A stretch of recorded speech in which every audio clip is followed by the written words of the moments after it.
สดีค่ะสวัสดีทุกท่านค่ะขอต้อนรับทุกท่านนะคะเข้าสู่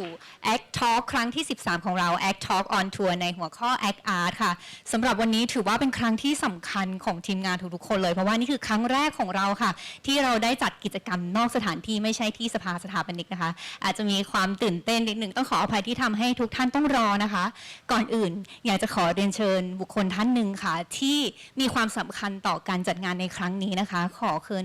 เชิญคุณชัยวัฒน์ ลิมวัฒนานนท์ค่ะที่เป็นตัวแทนของทีมงาน Act Talk ของเรานะคะเชิญพูดถึงที่มาของงานในครั้งนี้ค่ะขอเรียนเชิญค่ะ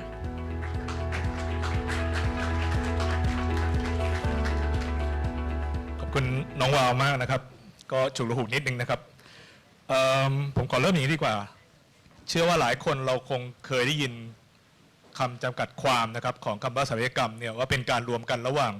วิทยาศาสตร์กับศิลปะใช่ไหมครับทีนี้แต่ละงานของงานศัลยกรรมเนี่ยก็ขึ้นอยู่กับว่าเราจะไปเน้นเรื่องศิลปะหรือไปเน้นทางด้านวิทยาศาสตร์มากกว่ากันในของแต่ละอาคารนะครับคนที่ทำงานด้านวิทยาศาสตร์เราก็จะเรียกเขาว่านักวิทยาศาสตร์ส่วนคนที่ทำงานด้านศิลปะเราก็จะเรียกเขาว่าเป็นศิลปินส่วนคนที่ทำงานทั้งสองอย่างเราก็จะเรียกว่าสถาปนิก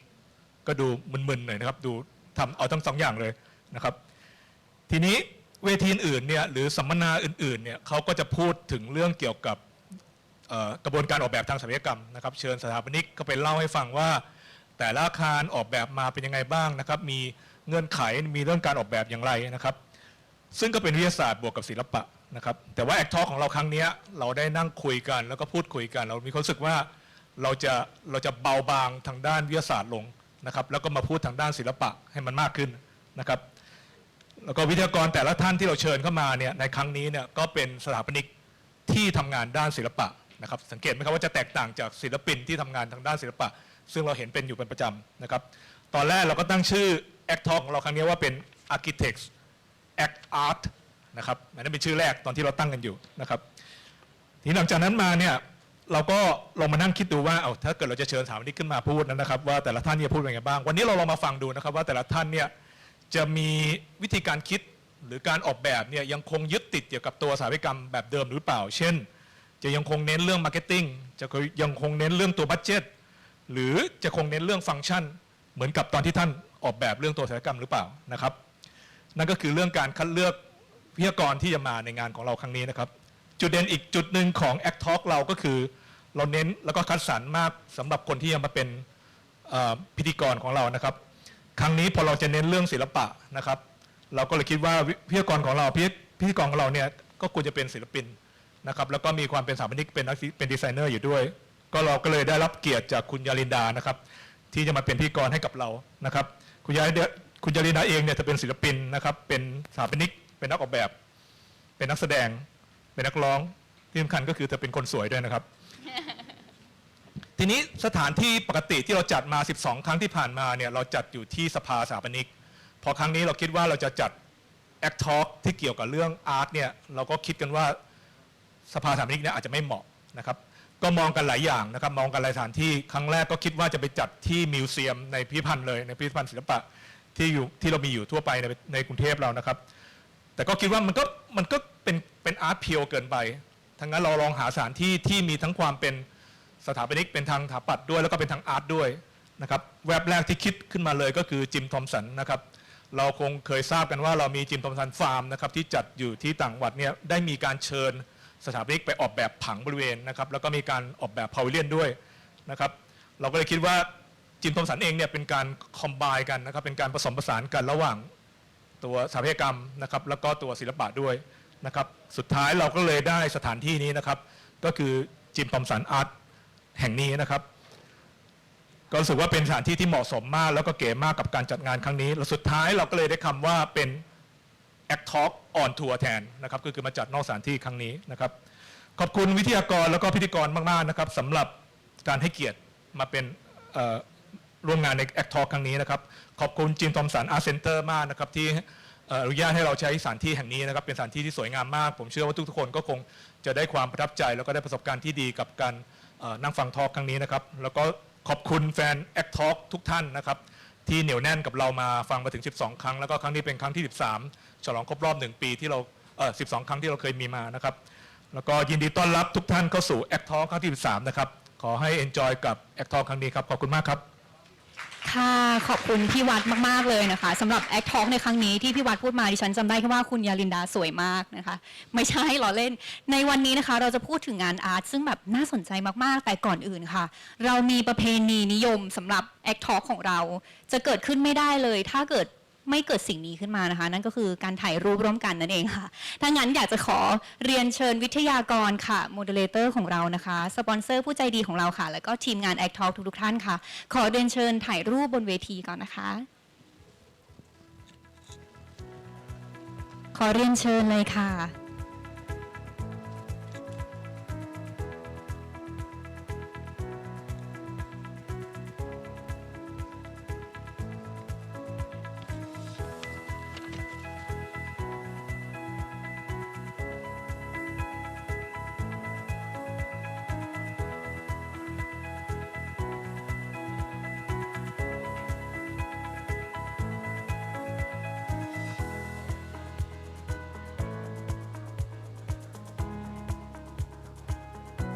ขอเรียนเชิญสปอนเซอร์ใจดีของเรานะคะ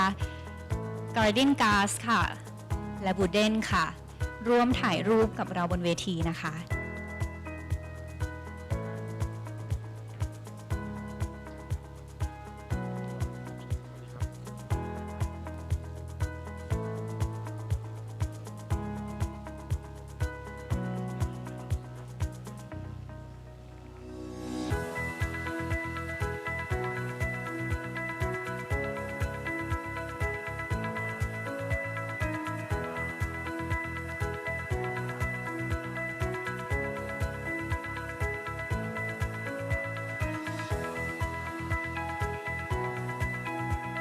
ขอบคุณค่ะเดี๋ยวขอเรียนเชิญ Garden Gas นะคะแล้วก็ Wooden Thailand นะคะขอเชิญพักข้างล่างก่อนนะคะต่อไปนะคะขอเรียนเชิญคุณธเนศค่ะมอบของที่ระลึกนะคะให้กับวิทยากรแล้วก็โมเดเลเตอร์ของเรานะคะ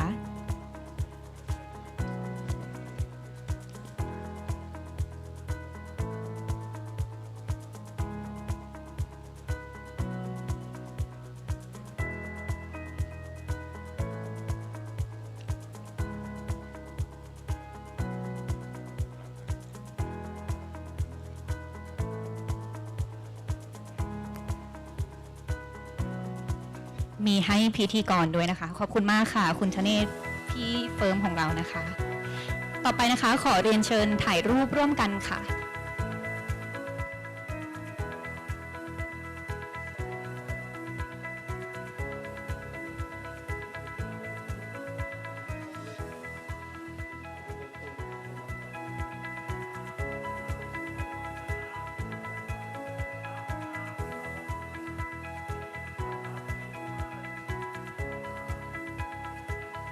ขอบคุณคุณธเนศค่ะขอบคุณพี่เฟิร์มค่ะต่อไปนะคะขอเรียนเชิญสปอนเซอร์ของเราค่ะ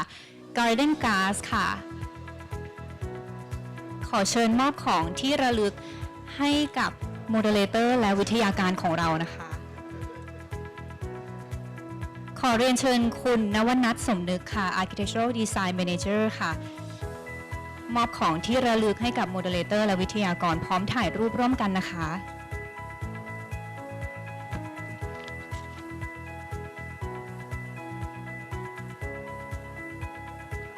ขอบคุณ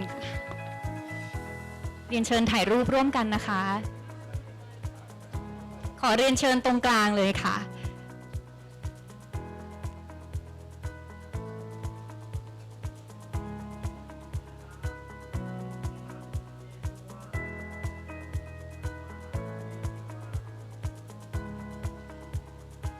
ขอบคุณคุณนวนัทค่ะต่อไปขอเรียนเชิญตัวแทนนะคะจาก Wooden Thailand ค่ะขอเรียนเชิญคุณปานพงศ์ซอปิติพรนะคะ Assistant Sales Manager ค่ะมอบของที่ระลึกค่ะให้กับวิทยากรและก็โมเดเลเตอร์ของเรานะคะ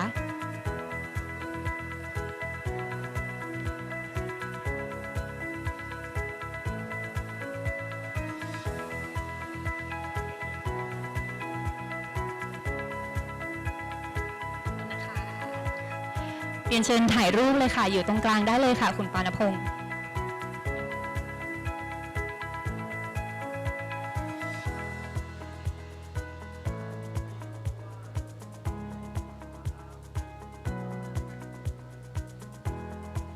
ขอบคุณคุณปานพงศ์แล้วก็ทุกท่านมากๆเลยค่ะขอเรียนเชิญพักผ่อนข้างล่างได้เลยนะคะให้พี่เฟิร์มกล่าวนิดนึงเชิญพี่เฟิร์มอันดับต่อไปนะคะต้องขอเรียนเชิญอีกท่านหนึ่งค่ะที่มีบทบาทสำคัญในการจัดงาน Act Talk ครั้งนี้ของเรานะคะขอเรียนเชิญคุณธเนศค่ะพี่เฟิร์มของเรานะคะขึ้นกล่าวอะไรสักนิดหน่อยนะคะเพื่อเป็นการเวลคัมทุกๆคนในวันนี้นะคะก่อนที่เราจะไปพูดคุยอะไรกันค่ะเรียนเชิญค่ะสวัสดีครับทุกท่านครับผมคงไม่ได้พูดอะไรมากหรอกนะครับเพราะว่าเมื่อกี้นี้คุณชัยวัฒน์ซึ่งเป็นที่ปรึกษาของการจัดงาน Act Talk ครั้งนี้ขอโทษนะครับได้กล่าวถึงที่มาที่ไปครั้งนี้แล้วพวกเราเมื่อกี้นี้เราเสียเวลาไปพอสมควรนะครับกับความขรุขระนะครับต้องขออภัยด้วยผมอยากให้เริ่มกระบวนการ Act Talk ครั้งที่ 13 นี้ได้เลยนะครับแล้วขอต้อนรับทุกท่านนะครับขอบพระคุณที่ให้เกียรติมาร่วมงานในครั้งนี้ครับกราบขอบพระคุณครับขอบคุณพี่เฟิร์มมากๆเลยค่ะสำหรับวันนี้นะคะก็ดิฉันคงต้องขอกล่าวสวัสดีอย่างเป็นทางการอีกครั้งก็สวัสดียามบ่ายทุกท่านค่ะขอต้อนรับทุกท่านนะคะเข้าสู่ Act Talk ครั้งที่ 13 ของเราอย่างที่เรียนไปนะคะนี่คือครั้งแรกเลยที่เราได้มานอกสถานที่เลยเกิดเป็นชื่อ Act Talk on Tour ขึ้นนะคะซึ่งวันนี้ค่ะเราได้อยู่ที่นี่ Jim Thompson นะคะ Art Center ก็เป็นอีกที่หนึ่งที่เราเฟ้นหาอย่างตั้งใจมากๆอยากจะให้มีความเข้ากับธีม Act Art ของเรานะคะเพราะฉะนั้นวันนี้มีบรรยากาศที่น่าจะสนุกสนานแล้วก็ได้รับความรู้อีกมากมายเลยนะคะที่อยากจะให้ทุกท่านได้ร่วมดื่มด่ำไปกับเรานะคะก่อนอื่นเลยค่ะในช่วงแรกของเราจะเป็นช่วงของกิจกรรม Material as Art นะคะซึ่งจะเป็นการพูดคุยกับผู้เชี่ยวชาญถึง2ท่านนะคะเกี่ยวกับวัสดุจะเป็นการพูดถึงสัจจะวัสดุค่ะเพราะว่าวัสดุมีผลแล้วก็มีความสำคัญมากๆกับสถาปนิกนะคะเพราะว่าวัสดุที่ดีก็จะส่งผลให้งานออกแบบออกมาดีอย่างที่เราตั้งใจด้วยค่ะในครั้งนี้นะคะจะมีผู้เชี่ยวชาญถึง2ท่านซึ่งเป็นสปอนเซอร์ผู้ใจดีของเรานะคะอันดับแรกดิฉันจะขอเรียนเชิญท่านแรกเลยนะคะ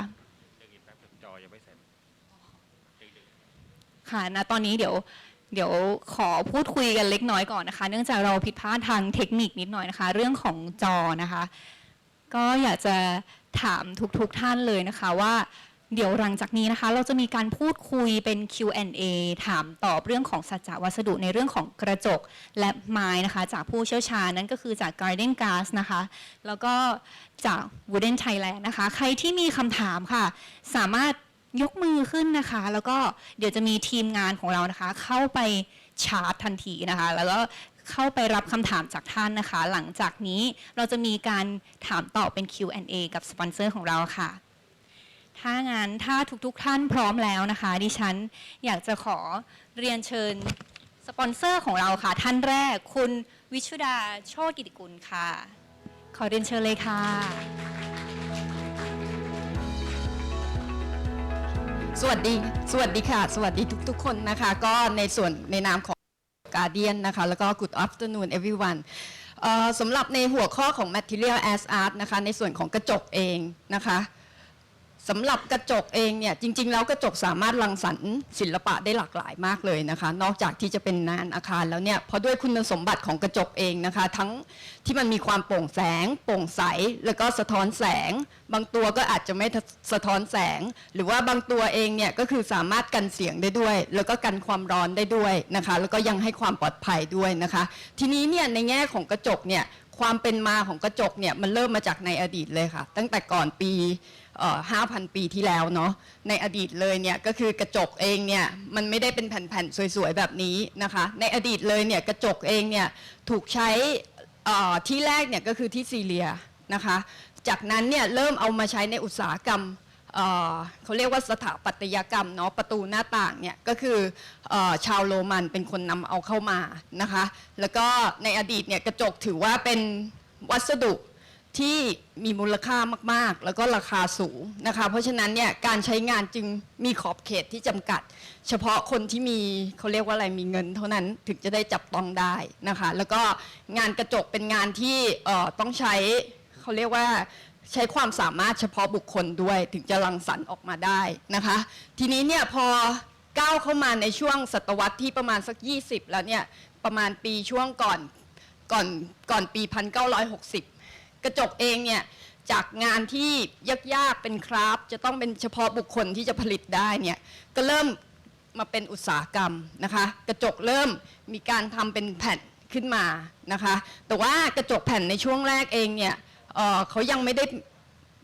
ด้เรียบเนียนตัวแผ่นกระจกเนี่ยยังมีความเป็นคลื่นนะคะแล้วก็มีภาพของการสะท้อนเนี่ยยังบิดเบือนอยู่นะคะข้อจำกัดก็ยังมีอยู่จนกระทั่งมาถึงยุคปัจจุบันก็คือตั้งแต่ปี 1960 เป็นต้นมานะคะจนถึงปัจจุบันกระจกเองเนี่ย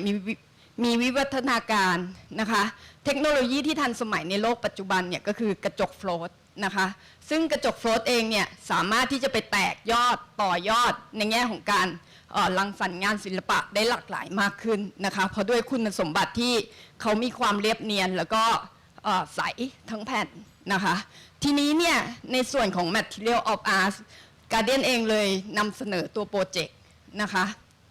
เห็นอันนี้อาจจะ น่าจะเข้ากับงานนะคะแล้วก็ในช่วงเวลานี้ด้วยนะคะตัวนี้เนี่ยเป็นโครงการที่เราเรียกกันว่ามารยาคอนเสิร์ตฮอลล์นะคะมารยาตั้งอยู่ที่เมืองเอาอูล่านะคะที่ซาอุดิอาระเบียซึ่งตั้งอยู่ในเมืองในโลเคชันที่เราเรียกกันว่าเอาฮัลเลาะนะคะซึ่งเป็นเมืองโบราณคดีนะคะแล้วก็เป็นเมืองที่เพิ่งได้เป็นแห่งอีกแห่งหนึ่งที่ได้รับมรดกโลกจากยูเนสโกด้วยนะคะอาคารนี้มีความพิเศษยังไงอาคารนี้เนี่ยอย่างชื่อเนี่ยก็คือมารยาในภาษาอาหรับเนี่ยแปลว่ากระจกเงานะคะกระจกเงาก็คืออาคารแห่งนี้เนี่ยถูกออกแบบโดยกลุ่ม Geofora นะคะที่เป็น Geoforma นะคะซึ่งเป็นสถาปนิกกลุ่มชาวอิตาลีนะคะที่ได้ออกแบบอาคารนี้อาคารนี้มีความยาวทั้งหมดเนี่ย100 เมตรคูณ100 เมตรแล้วก็สูงประมาณ26 เมตรนะคะเป็นอาคารลูกบาศก์ขนาดใหญ่ความพิเศษของเขาคืออาคารนี้เป็นอาคารที่ได้รับรางวัล Guinness Book นะคะ World Record ที่ได้รับรางวัลเพราะว่าเป็นอาคารที่เป็นอาคารกระจกขนาดใหญ่นะคะเป็นการใช้กระจกเงาขนาดใหญ่ของอาคารนะคะโดยแผ่นกระจกที่ใช้เนี่ยจะใช้ทั้งหมด 9,740 แผ่นนะคะแล้วก็รังสรรค์ขึ้นมาเป็นงานสถาปัตยกรรมนะคะก็คือสะท้อนภาพของโบราณคดีในบริเวณใกล้เคียงทั้งหมดความตั้งใจของอาคารนี้เนี่ยก็คือวัตถุประสงค์เนี่ยก็คือใช้งานเพื่อจัดคอนเสิร์ตหรือว่าโอเปร่าหรืองานกิจกรรมอะไรก็แล้วแต่ที่เกี่ยวกับงานศิลปะนะคะแล้วก็เป็นเอ็กซิบิชันขนาดใหญ่ของทางซาอุดิอาระเบียที่เขาตั้งใจว่าจะให้เป็นแหล่งท่องเที่ยวแห่งใหม่ของประเทศเขานะคะความพิเศษอีกอย่างหนึ่งของงานอาคารนี้เนี่ยก็คือนอกจากการสะท้อนแล้วเนี่ยในแง่ของเขาเรียกว่าอะไรเวลาจำกัดของการก่อสร้างนะคะก็คือมีความข้อจำกัดพีเรียดของการก่อสร้างเนี่ยสั้นมากอาคารนี้เปิดใช้งานเมื่อปลายปี 2019 ที่ผ่านมานะคะแล้วก็ถือว่าเป็นอาคารที่มีความพิเศษก็คือเขาใช้กระจกเงาโดยส่วนใหญ่แล้วเนี่ยเราจะเข้าใจว่าก็คือจะใช้เฉพาะภายในอาคารเท่านั้นนะคะเพราะฉะนั้นเนี่ยที่ได้รับรางวัลกินเนสเนี่ยเพราะว่าเป็นอาคารที่ใช้กระจกเงาภายนอกเพราะฉะนั้นนี่ในแง่ของการทำงานร่วมกันเนี่ยแล้วก็เทคโนโลยีที่ใช้เนี่ยก็ต้องมีความพิเศษเข้ามาด้วยนะคะก็คือมารยาคอนเสิร์ตฮอลล์นะคะความจุทั้งหมดเนี่ยก็คืออยู่ที่ประมาณ500ที่นั่งอันนี้ก็จะเป็นอินทีเรียข้างในนะคะก็ใช้เป็นสถานที่สำหรับจัดงานแล้วก็โอเปร่าเฮาส์แล้วก็ที่แสดงศิลปะนะคะอีกผลงานหนึ่งที่อยากจะนำเสนอภาพนี้หลายคนคงรู้จักอยู่แล้วนะคะก็คือโมนาลิซามีความสำคัญยังไงโมนาลิซาก็ตั้งอยู่ที่พิพิธภัณฑ์ลูฟร์เนาะหลายคนเข้าใจอยู่แล้วแล้วก็ที่ฝรั่งเศสแล้วก็ รังสรรค์โดยศิลปินระดับโลกนะคะก็ลีโอนาร์โด ดาวินชีนะคะโมนาลิซามีความเป็นมาเยอะแยะมากเลยนะคะในอดีตเนี่ยมีเหตุการณ์เกิดขึ้นกับภาพนี้หลายอย่างนะคะอย่างหนึ่งเนี่ยก็คือภาพนี้เคยโดนขโมยด้วยเคยโดนเอาน้ำกรดสาดด้วยเคยโดนแม้กระทั่งคนที่เอาเศษหินเศษดินเนี่ยปาเข้าไปจนทำให้กระจกเนี่ยรอบๆเนี่ยมีความเสียหายหรือแม้แต่ตัวภาพเองเนี่ยในอดีตก็เคยโดนกระทำร้ายมาจนกระทั่งถ้าใครจำได้เมื่อต้นปีที่ผ่านมานะคะจะมีเหตุการณ์หนึ่งจำได้ไหมคะที่มีคนเอาเค้กไปปาใส่รูปเพราะเขาเข้าใจว่าเขาต้องการที่จะไปทำลายรูปนี้นะคะแต่ว่าความมหัศจรรย์ของเหตุการณ์นี้ก็คือมันมีฮีโร่ที่เรามองไม่เห็นนะคะซึ่งฮีโร่นั้นเนี่ยก็คือกระจกนะคะซึ่งเป็นกระจกที่ตัดแสงลดการสะท้อนนะคะเพราะว่ากระจกธรรมดาโดยทั่วไปที่เราใช้กันเนี่ยค่าการสะท้อนของแสงเนี่ยจะอยู่ที่ประมาณ8%แต่สำหรับกระจกตัดแสงตัวเนี้ยลดสะท้อนตัวเนี้ยมันจะอยู่ที่ลงมาเหลือที่ไม่ถึง 1%เพราะฉะนั้นเนี่ยในแง่ของงานการโชว์ศิลปะหรืออะไรที่ต้องการความเป็นหนึ่งเดียวกับสายตาคนที่มองเนี่ยก็คือวัสดุสำหรับกระจกในส่วนของการตัดแสงเนี่ยก็จะช่วยให้ทำให้งานศิลปะของเราเนี่ยไม่เหมือนไม่มีอะไรมาขวางกันนะคะอันนี้ก็เป็นส่วนหนึ่งของตัวอย่างที่ยกขึ้นมาสำหรับวัสดุอย่างกระจกค่ะค่ะขอบคุณคุณวิชุดามากๆเลยนะคะสำหรับข้อมูลเกี่ยวกับกระจกนะคะน่าสนใจมากๆเลยเดี๋ยวเรียนเชิญคุณวิชุดานั่งพักก่อนได้เลยนะคะค่ะอยากจะทราบเรื่องราวของไม้บ้างแล้วค่ะต่อไปขอเรียนเชิญทาง Wooden Thailand นะคะคุณอัครพลชมหมวกค่ะ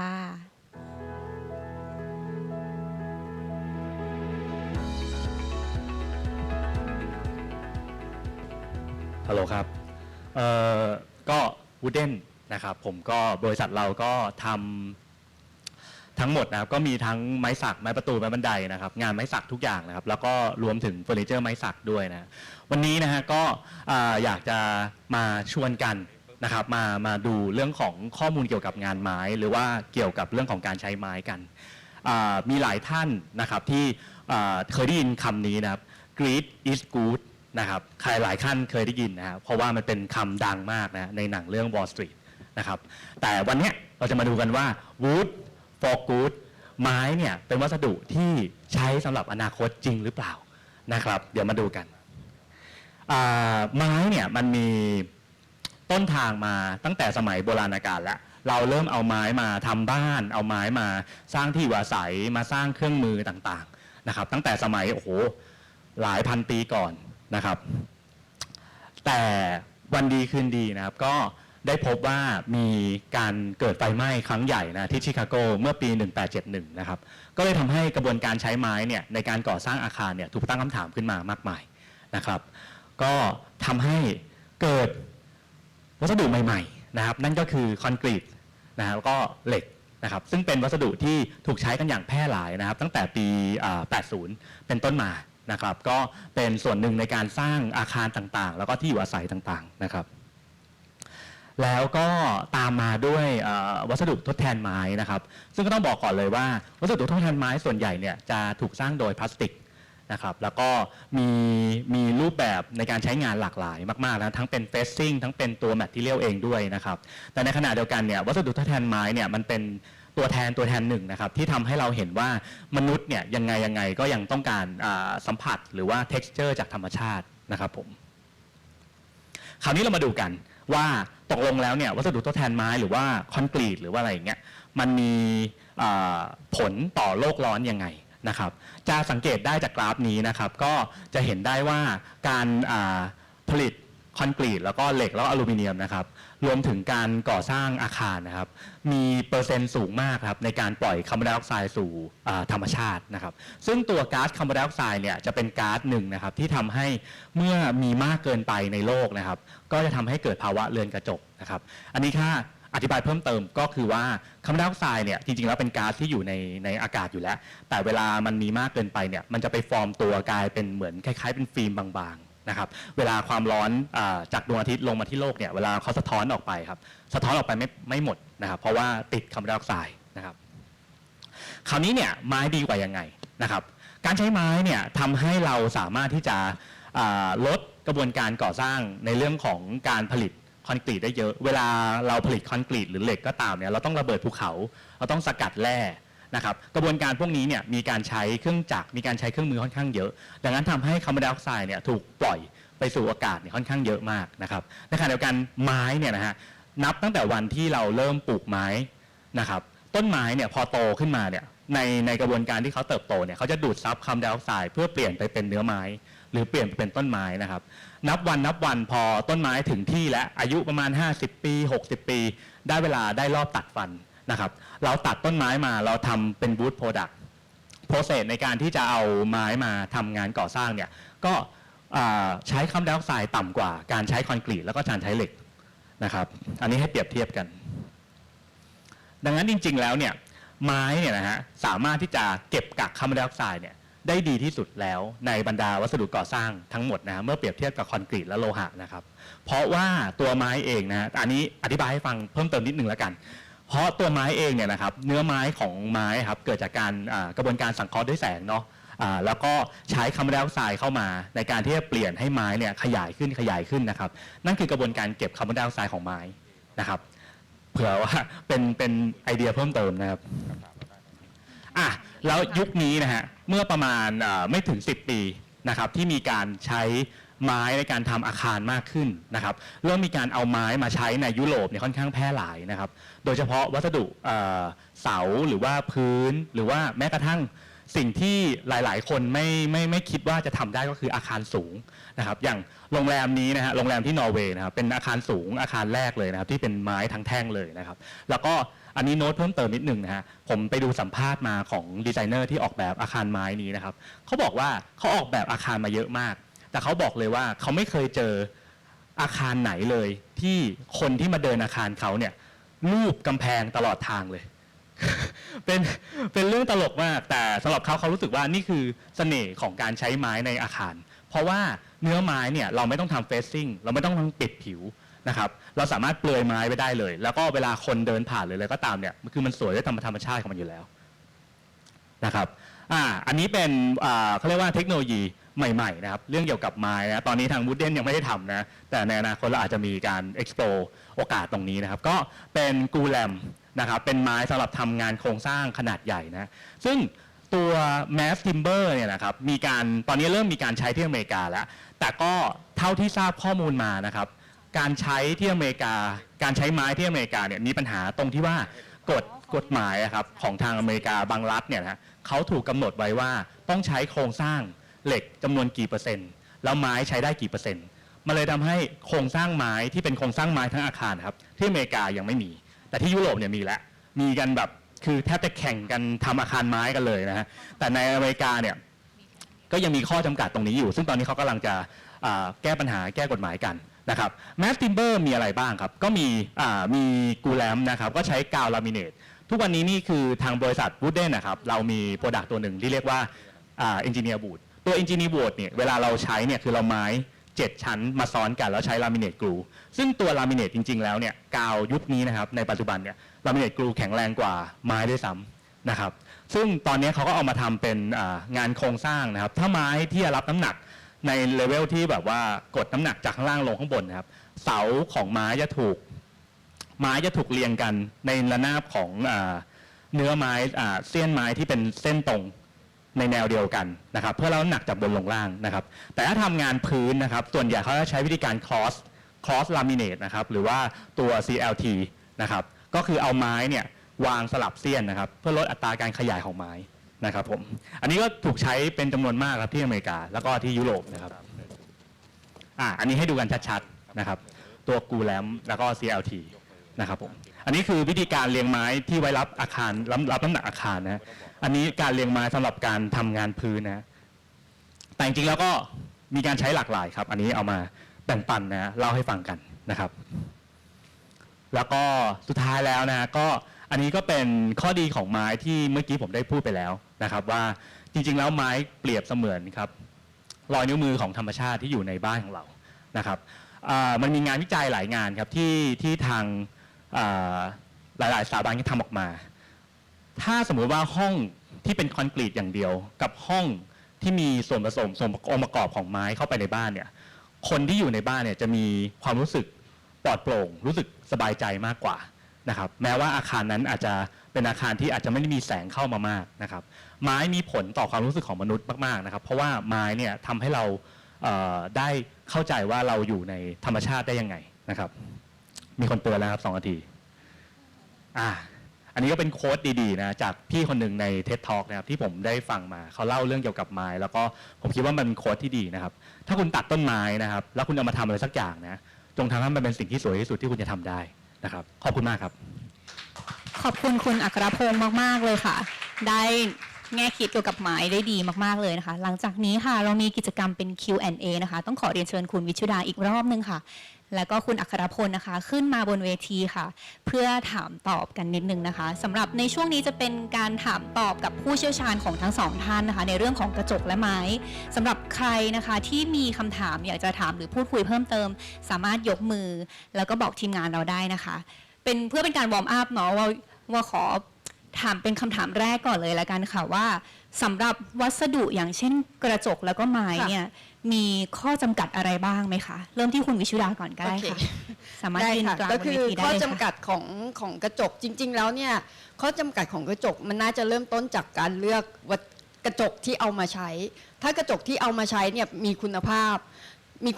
ในที่นี้หมายถึงว่าเราสามารถที่จะไปแปรรูปอย่างอื่นได้อีกหลากหลายเนี่ยก็เรียกได้ว่ามันน่าจะเป็นคำตอบที่ดีเพราะว่าถ้าเกิดสมมุติว่ากระจกที่ไม่มีคุณภาพเนี่ยก็เท่ากับว่ามันมีข้อจำกัดและเราไม่สามารถที่จะไปแตกยอดทำอันนู้นทำเป็นกระจกกันแสงหรือว่าทำเป็นกระจก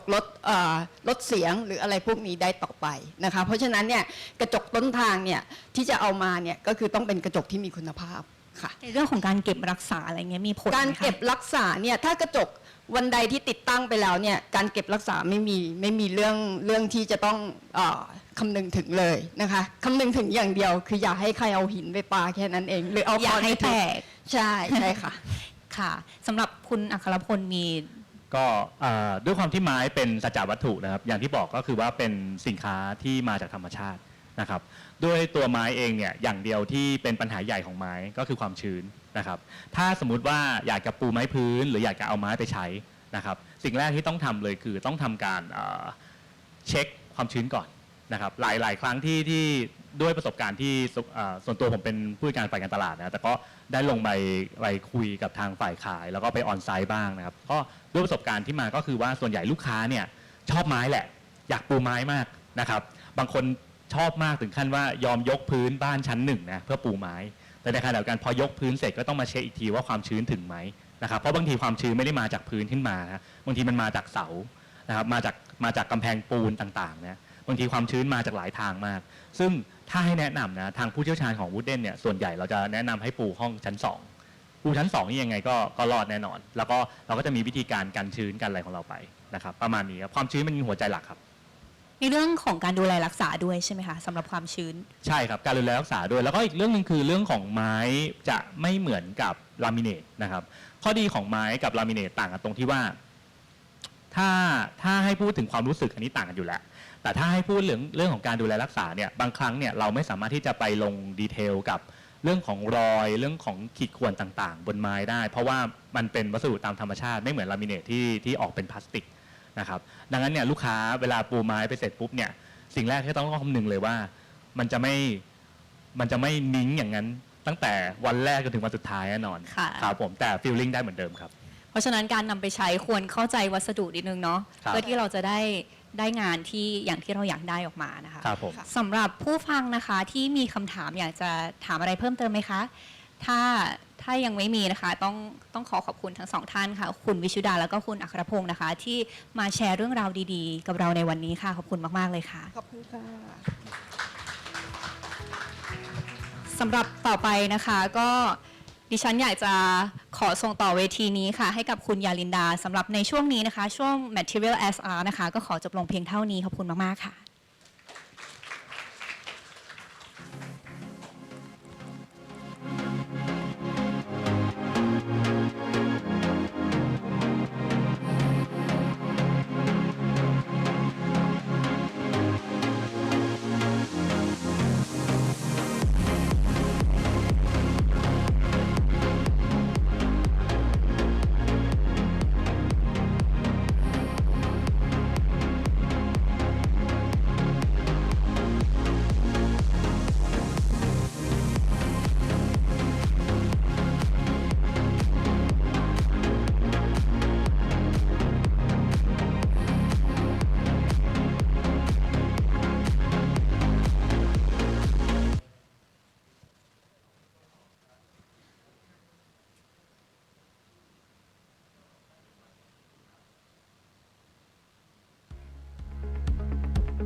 สวัสดีค่ะ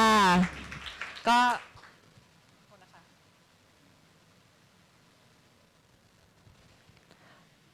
สวัสดีค่ะยาลินดาบุญนาคนะคะก็วันนี้ขอ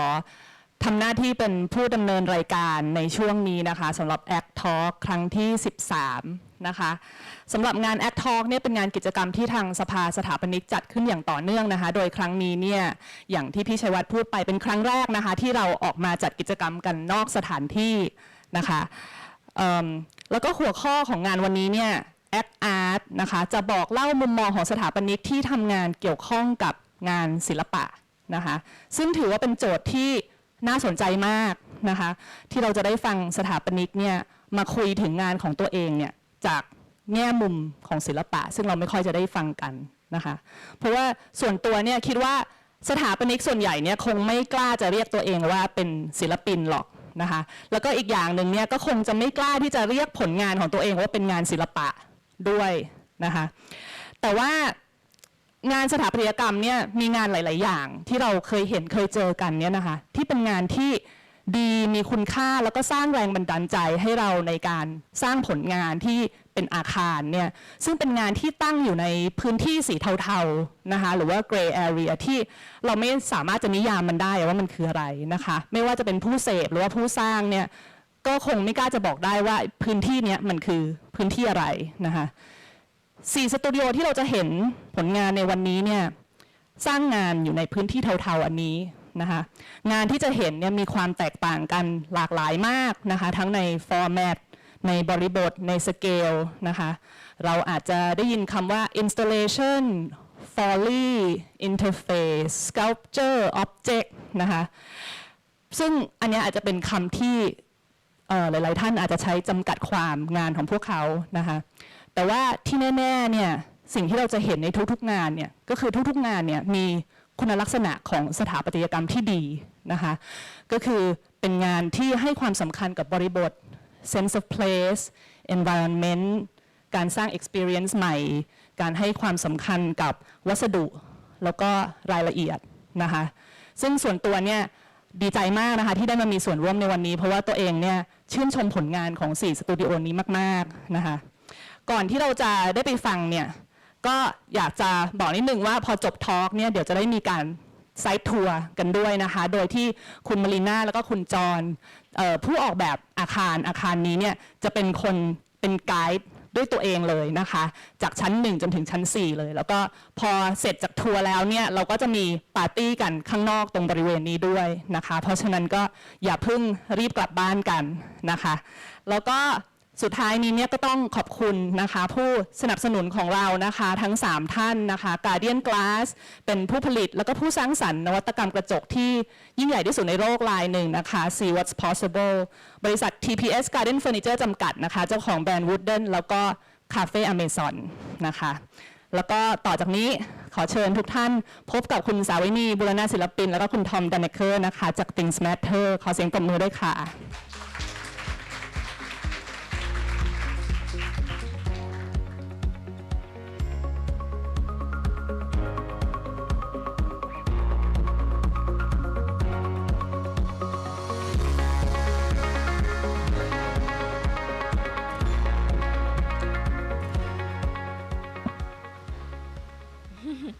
ขอบคุณมากค่ะแล้วก็ขอบคุณนินาด้วยค่ะที่แนะนำพวกเราความจริงวันนี้ยินดีมากค่ะที่ได้มาพูดเรื่องท็อปิกนี้นะคะแล้วก็กับความจริงกับเพื่อนๆที่รู้จักกันมานานแล้วก็ชื่นชมผลงานแล้วก็บางคนอย่างนินาหรือเดวิดก็เคยร่วมงานกันเนาะ ค่ะทีนี้ในส่วนของ Things Matter เนี่ยค่ะเดี๋ยวจะพยายามรีบพูดมากเลยแล้วก็จะพูดสลับไทยกับอังกฤษนะคะมันอาจจะแบบไม่ค่อยลงตัวเท่าไหร่นะคะแต่ว่าคืออยากจะเล่าจริงๆแล้วเนี่ยคืออยากจะเล่าตั้งแต่เริ่มเลยตั้งแต่ตอนเรียนหรืออะไรเงี้ยค่ะเพราะว่าถ้าคนที่ติดตามผลงานเรามาตั้งแต่ต้นเนี่ยจะเห็นค่อนข้างชัดว่าเรามีแบบเหมือนเป็น trajectory มีทิศทางของเราที่ค่อนข้างชัดเจนนะคะค่ะทีนี้เรา2คนเนี่ยเรียน sorry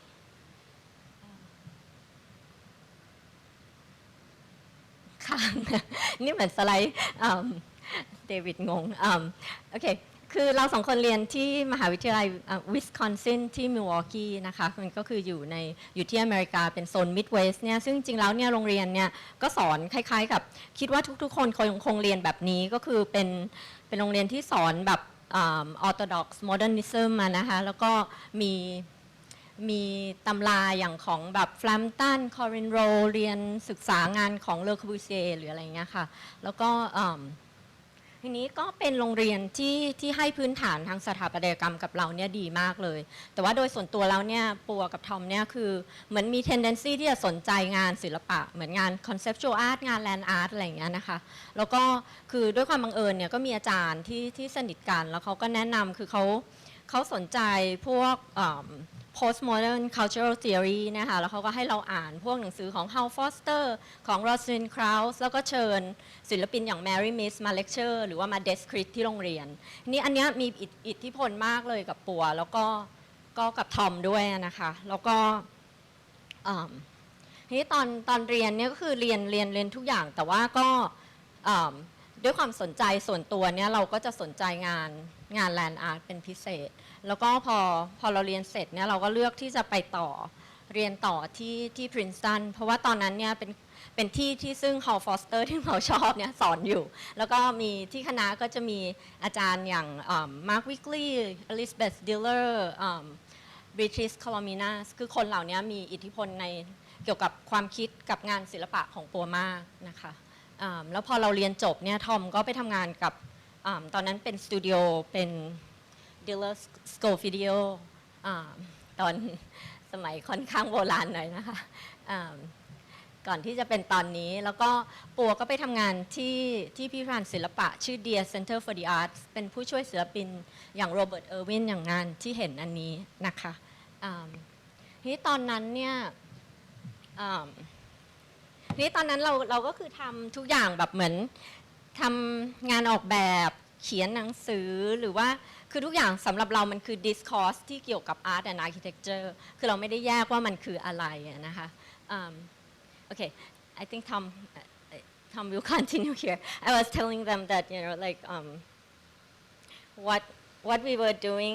it seemed perfectly normal for everyone around us to be involved in the production of art rather than building. Yeah.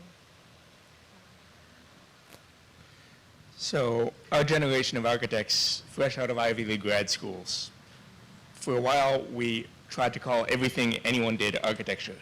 So writing or electronic music or engineering or film or fashion were all really architecture to us because in architecture school we actually didn't make architecture, arguably. Of course art was architecture and buildings were also architecture, but mostly buildings weren't as interesting to us. And then we moved to Thailand and we were no longer surrounded by this whole subculture where everyone calls everything architecture. There was no longer any reason to try to stretch the definition of that word. We did the work that people commissioned us for, and we did it in a way that aligned with our education in architecture and art. But it wasn't buildings, so trying to call it architecture would have been silly, and trying to call it art, at least in the beginning, it would have felt too pretentious, so we tried not to call it anything. We used the word installational art, which is factually accurate for a lot of what we did, but it's ambiguous. It doesn't have any cultural category attached to it, like art and architecture. But the nature of these projects means that people often ask us, is it art or architecture? And we've talked on panels like this before, and we've been in group shows with a similar theme. And the question is generally rhetorical. The people asking it and curating the responses are never looking for a straight binary answer. It's a question we don't really have an answer to, so I guess it must be a good question.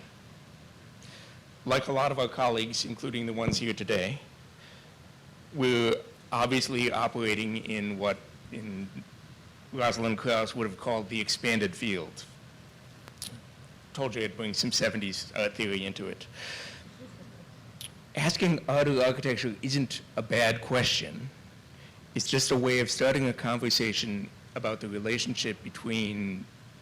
people, things, and ideas. There's probably a lot of other ways into that conversation. This is the one we happen to fall into. Occasionally we come across someone who truly can't accept that something could be a little bit art and a little bit architecture without being either. And we're probably not going to get along with that person, and it's okay. There's a much larger number of people that we've encountered in Thailand in particular who don't think about these definitions at all and can still enjoy at least some of our work, and that's very satisfying. ค่ะทีนี้พอมาที่กรุงเทพนะคะเราก็ตั้งสตูดิโอ Things Matter แล้วก็คือตั้งแต่ต้นเลยเนี่ยคือเราก็ทำงานที่เราก็เรียกว่าเป็น installation นะคะแต่ว่าเป็นงาน commercial ในห้างสรรพสินค้าแล้วก็คือสำหรับเราเนี่ยมันเหมือนมันต่อเนื่องกับจากตอนที่เราเรียนหนังสือหรือทำงานที่นู่นเนี้ยค่ะคือเราก็ได้ทำงานที่สนุกหรือว่าที่เราสนใจหรือว่าได้ทดลองทำนะคะคือตอนแรกก็ไม่รู้จะให้ใครช่วยทำก็ต้องทำกันเองอะไรอย่างเงี้ยค่ะแล้วก็เหมือนศึกษาวิธีที่จะทำงานใน culture ของเรานะคะแล้วก็เข้าใจกับวิธีการทำงานของช่างหรือ material ที่เรามีอย่างเงี้ยค่ะนี่งานตอนแรกก็จะเป็นแบบเหมือนงานที่เราก็จะเรียกว่าเป็นบางคนก็เรียกว่าเป็น exhibition design หรือว่าเป็น event นั่นนะคะซึ่งเรามี freedom มากเลยในแง่ของไอเดียแต่ว่าไม่ค่อยมี freedom ในแง่ของเวลาเท่าไหร่เพราะงานพวกนี้มันจะเกิดขึ้นเร็วมากนะคะนี่บางครั้งเนี่ยมันก็เป็นงานแบบที่ display แบบของบางครั้งเป็นของสะสมของเซเลบหรือว่าเป็นรูปเป็นสเลปถ่ายกับแฟชั่นอะไรอย่างเงี้ยค่ะแต่ซึ่งความจริงเป็นสเลปที่เราไม่รู้จักเลยแต่ว่าเราก็แบบทำอย่างเต็มที่นะคะแล้วก็คือเราพยายามที่จะสร้างงานที่น่าสนใจแล้วก็ตอนนั้นก็ทำอยู่เรื่อยๆเลยเหมือนไปสำเพ็งไปเหมาของเล่นมาแล้วก็แบบถอดออกแล้วประกอบเข้าไปใหม่อะไรอย่างเงี้ยค่ะแล้วก็ทำพวกงานที่เป็น temporary installation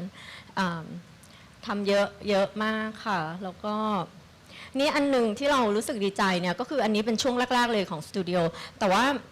มันที่ดีใจเนี่ยก็คือรู้สึกว่ามีคนสนใจ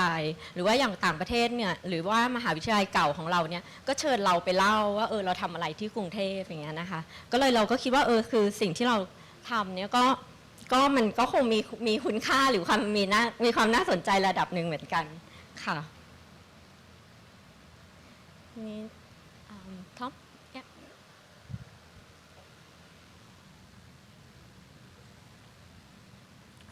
We got very good at building things overnight. We went from shopping malls to the biggest empty interior spaces available to us, Impact Challenger Hall. We made a series of exhibition houses at Ban Lai Suan Fair and Asa Fair. They were like architecture because they're real buildings, full-size with engineering and recognizable domestic programs. But they weren't really houses. They were meant for dreaming, not living. They were high-res, 3D printed, highly idiosyncratic pornography. We never meant them as prototypes for people to actually live in. These were entertainment.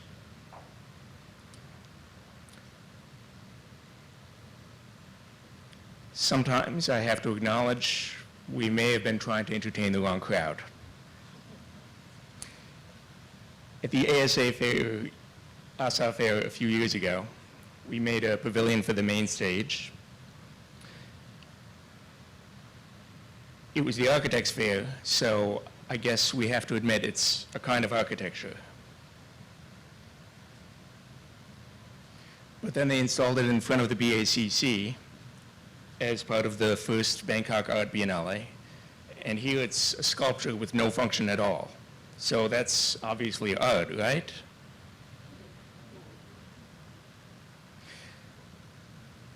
And then it moved to the Jim Thompson farm as part of their annual Art on Farm event. And as far as we know, it's still there, gradually falling apart into the earth.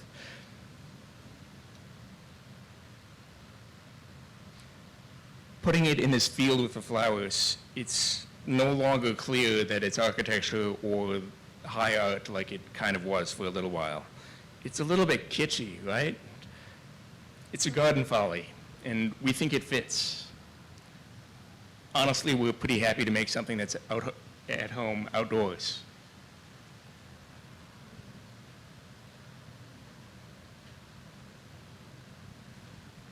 โอเคความจริงรูปสุดท้ายอาจารย์ทอมที่อยู่ที่นี่ด้วยเป็นคนถ่ายให้ขอบคุณมากค่ะทีนี้สองโปรเจกต์สุดท้ายแล้วค่ะก็คือจะพูดถึงโปรเจกต์2โปรเจกต์ที่เราเพิ่งทำไปหรือว่ากำลังทำอยู่ตอนนี้นะคะอันนึงก็คือโปรเจกต์ชื่อ Field Work เป็นงาน installation ที่เราทำไปร่วมในเทศกาลปัตตานี Decoder เมื่อ2 เดือนที่แล้วที่ปัตตานีนะคะทีนี้ด้วยความที่โปรเกริ่นตอนแรกว่าโปรสนใจเรื่อง land art เรื่องงานของศิลปินอย่าง Smithson The Maria I don't know who else ค่ะแล้วก็ทีนี้เนี่ยนี่ความจริงในปี 2017 โปรได้ทุนของ Asian Cultural Council เป็น fellowship นะคะที่จะไปศึกษาพวกแลนด์อาร์ตเหล่านี้ก็เดินทางไปแบบพวกกลางทะเลทรายในอเมริกามันคือตรง Great Basin นะคะแล้วก็ไปดูงานแล้วก็ไปรีเสิร์ชนี้หลายอย่างเนี่ยคือมันอยู่ไกลแล้วก็ที่ให้ดูภาพพวกนี้เพราะว่ามันอยู่แบบรีโมทมากนะคะแล้วก็ยากที่จะไปถึงเหมือนอย่างซันทาโนเนี่ยขับรถไปในทะเลทรายแบบไม่มีอะไรเลยป้ายก็ไม่มีประมาณ4 ชั่วโมงห้องน้ำก็ไม่มีค่ะนี่ก็ได้เรียนรู้หลายๆอย่างนะคะแล้วก็อันหนึ่งเนี่ยก็คือเรื่องของแบบคือจริงๆแล้วเนี่ยพอไปถึงเนี่ยบางอันเนี่ยเหมือนอย่างอันนี้ไปถึงเนี่ยสไปรัลเจตตี้เนี่ยเรารู้สึกเลยว่ามันเล็กแต่ความจริงเขาไม่ได้เล็กแต่ว่าธรรมชาติมันกว้างใหญ่มากอะค่ะแล้วก็มันก็มีเรื่องของสเกลหรือว่าเรื่องของจริงๆแล้วเนี่ยที่เขาอยากจะให้เราไปดูเนี่ยมันอาจจะจริงๆแล้วมันคือเจอร์นี่ที่เราไปหรือว่าสภาพแวดล้อมที่อยู่รอบๆชิ้นงานมากกว่านะคะหรืองานบางงานเนี่ยเขาก็อาจจะไม่ได้ต้องการที่จะให้เราไปด้วยซ้ำคือว่าโดยภาพหรือว่าโดยsketch หรือ documentation ของงานเนี่ยมันอาจจะสื่อสารคอนเซปต์ของมันได้ดีมากแล้วนะคะทีนี้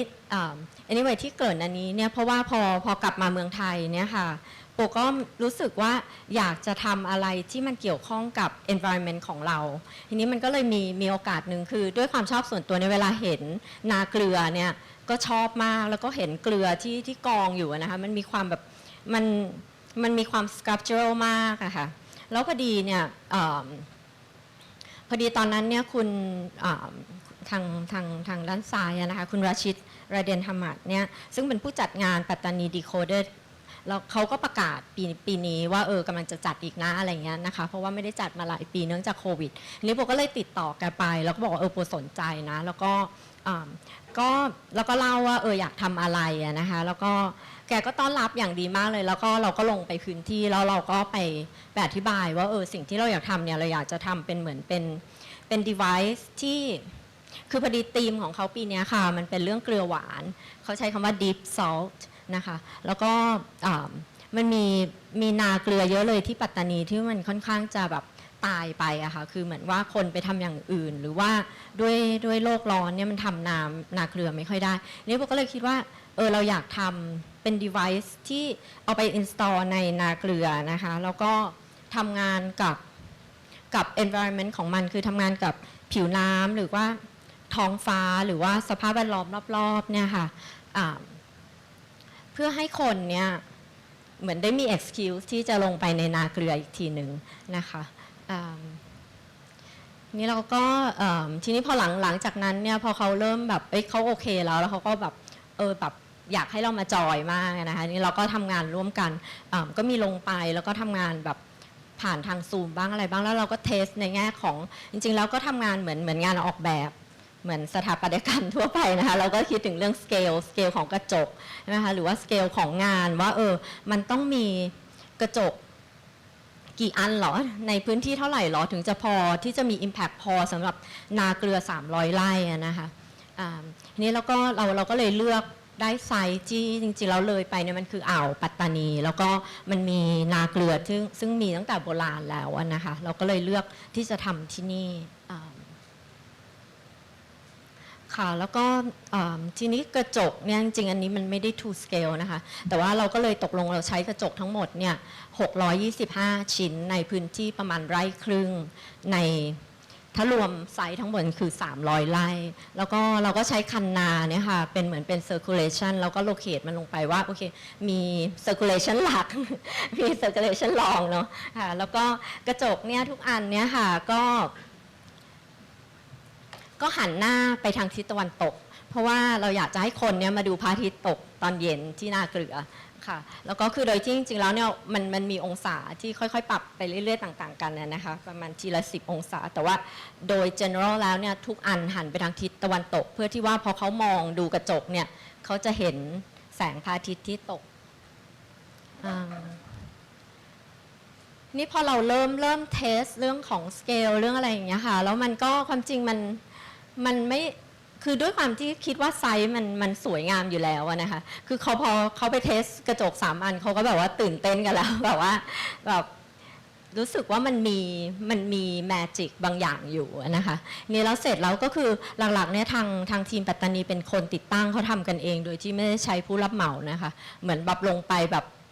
เรียกว่าอะไรอะคะลงแขกดำนาอย่างเงี้ยค่ะแล้วก็เราก็ไปช่วยเขาในตอนท้ายๆไปปรับกระจกอย่างเงี้ยค่ะ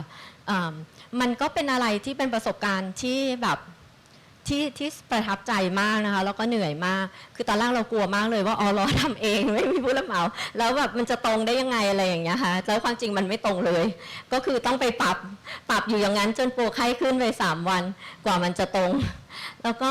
แต่ว่าทุกคนเขามีสปิริตนะคะแล้วก็เหมือนคนก็มาช่วยกันใหญ่เลยแบบเหมือนพอรู้ว่าเรามาก็ไม่รู้มาจากไหนกันมาช่วยกันทำแล้วมันก็เริ่มที่จะแบบพอมันเริ่มที่จะแบบตรงหรือว่าเริ่มมีซิสเต็มของมันเนี่ยมันก็เหมือนกับแบบเหมือนสำหรับโปรมันแบบแมจิกมันเริ่มที่จะเกิดขึ้นนะคะแล้วก็อันนี้ตอนนี้งานใกล้เสร็จแล้วค่ะแล้วก็คือตอนนั้นเนี่ยพอจะเสร็จเนี่ยเรารู้สึกโหยมันสวยจังเลยแบบขนลุกอะไรอย่างเงี้ยค่ะแล้วก็มันเงียบสงบตอนวันนั้นฝนตกด้วยแล้วก็แบบอากาศดีอันนี้จะเห็นแล้วว่ากระจกมันเป็นไปอย่างที่เราต้องการแบบตึ๊บเป็นองศานะคะนี่ตอนนั้นเนี่ยโปก็คิดว่าแบบแบบแฮปปี้แล้วแบบเหมือนเราไม่ต้องความจริงงานเปิดเราไม่ต้องไปก็ได้อะไรอย่างเงี้ยนะคะเรารู้สึกว่าเราได้ experience งานนี้แบบเต็มอิ่มแล้วแต่ว่าจริงๆแล้วเนี่ยมันพอไปตอนงานเปิดเนี่ยค่ะเหมือนงานมันมีอีกชีวิตหนึ่งเลยซึ่งโบก็รู้สึกแฮปปี้มากนะคะคือพอเราลงไปแล้วเนี่ยปรากฏว่าเหมือน definition ของงานนี้มันเปลี่ยนไปอะค่ะมันกลายเป็น public space เป็นแบบ public art ที่คนมา engage แล้วก็เหมือนคนเขามา activate งานเราอีกแบบหนึ่งซึ่งเราไม่ได้ expect นะคะแล้วก็อีกอันหนึ่งที่ไม่ได้ expect เลยก็คือว่ามันมี impact มากกับโซเชียลมีเดียแล้วก็เซลฟี่ซึ่งมันก็น่ารักอะนะคะแบบว่าเยอะมากถ้าไปดูแบบคนแฮชแท็กแบบอันนี้นะคะเราก็เลยรู้สึกว่ามันเป็นแบบความโชคดีที่มันเราบางครั้งเราก็ไม่ได้นึกถึงแบบเหมือนสังคมปัจจุบันอะไรอย่างเงี้ยใช่ไหมคะแล้วก็ค่ะแล้วก็เป็นงานที่โดยรวมเนี่ยโดยเทศกาลเขาเนี่ยโบคิดว่าประสบความสำเร็จค่อนข้างมากนะคะแล้วก็มีคนแบบเหมือนก็ดีใจมีเพื่อนจากกรุงเทพลงไปดูอะไรอย่างเงี้ยค่ะแล้วก็แต่นี้ส่วนหนึ่งเนี่ยโบคิดว่ามันไม่ใช่เพราะว่างานเราเป็นหลักอะค่ะแต่โบรู้สึกว่ามันเป็นเทศกาลที่ดีได้เนี่ยเพราะว่าเขาคิดถึงหลายๆสเกลแล้วก็ตัวคิวเรเตอร์เนี่ยเห็นอะไรชัดมากเหมือนตั้งแต่ต้นที่เหมือนปัวลงไปแล้วก็แบบเหมือนบอกเขาว่าเราอยากทำอันนี้เขาก็เห็นว่าเหมือนอันเนี้ยมันจะมี impact ในแง่ของโซเชียลมันไปทำงานให้คนในพื้นที่เขาได้มีอะไรได้ชมนะคะแล้วก็ในขณะเดียวกันเนี้ยมันคือจริงๆแล้วตัวเทศกาลเนี่ยมันเน้นงานออกแบบของคนท้องถิ่นนะคะซึ่งมีคนเก่งเยอะมากเลยแล้วก็แต่งานมันจะเป็นสเกลที่เป็นแบบค่อนข้างคราฟต์นะคะแล้วก็มันอาจจะไม่ได้โฟโตเจนิกนักแต่ว่าเราก็รู้สึกว่ามันเขาก็เข้าใจว่างานมันต้อง ใช้หลาย ๆ อย่างประกอบกันที่ว่าเหมือนเราเอาคนลงไปให้คนตื่นเต้นกับเทศกาลแล้วว่าเสร็จแล้วเนี่ยเขาก็ไป appreciate detail ย่อย ๆ ของงานอื่นค่ะนี่งานสุดท้ายเป็นงานที่กำลังเซตอัพกันอยู่เลยค่ะเมื่อเช้าก็ยังเพิ่งไปดูเมื่อเช้าก็ยังไปดูช่างทำงานอยู่เลยก็คืองานField Collapse ที่จะเปิดที่ต้นสนอาทิตย์หน้านะคะถ้าว่างขอเรียนเชิญด้วยแล้วก็แต่จริงๆแล้วมันจะอยู่นานไปถึง6 เดือนค่ะ Technically over time. Sorry Tom โอเคให้ทอมพูดได้ไหมคะโอเค last project All right, this is our newest work being installed right now at 100 Ton Sun Foundation, but it's closely related to some earlier pieces that we made. It is definitely an art installation, influenced not so much by finished architecture as by construction sites. Before a building is recognizable as what an architect wants it to be, there's a time where it looks and feels like a completely different building structure. For a concrete building in particular, there's this reversal of solid and void, where the spaces are completely filled up with scaffolding and formwork. But the parts that are going to be concrete aren't really empty either because they're completely filled up with rebar. So there's this period where every building is just this kind of 3D wireframe hatch, which we think is visually very exciting. Because it's an environment that people made, but it's not made for people to be in. It's an example of human nature. When we visit a construction site, everything is a little bit fragile and dangerous. We could damage the work by breaking something or knocking it over, but we could also fall or be crushed or cut or poked. So people move through it with an unusual amount of consciousness about their own bodies in the space. For legal and practical reasons, we can't recreate that kind of environment in architecture. But in an art gallery, you can. A construction site is also a place that it doesn't really belong to either the architect or the client yet. It's a cultural space where the workers live, eat, sing, worship, and they decorate it in their own way that we have no control over, which is maddening but also super charming. And the workers are also responsible for a lot of how a lot of invisible details end up being executed. So our piece, the idea is basically to fill the gallery with about 5 tons or 5 kilometers of steel, rebar, with some paths carved through it for people to walk. Weighs about 5 tons, which is quite a lot of rebar for a structure that supports nothing except itself. But all the steel is the size of your finger. And there are so few connections between them that this whole thing is a little bit flexible, wobbly enough to be frightening. Much like fieldwork in Patani, our design is very simple. It's really just a grid. And a construction system designed to go together like a Lego set. A very badly handmade Lego set. We need David. Can't afford David. It doesn't go together like a Lego set, and it's not finished like a piece of fine furniture. It's not about craft in a conventional sense. There's a tremendous tension between the thing we designed in the computer and the messy reality, with its drips of glue and strip screws. It's imprecise. It's bent, broken, and scarred. It's literally stained with blood. It's a little bit punk in a way that architecture can't afford to be. ขอบคุณค่ะ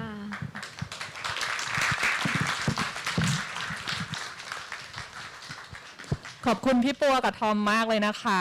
แล้วก็ต่อไปเพื่อไม่ให้เป็นการเสียเวลานะคะ ขอเชิญคุณรัฐเปลี่ยนสุขนะคะ แล้วก็คุณฟิลิปมัวซองนะคะ จากสัมผัสแกลเลอรี่ค่ะ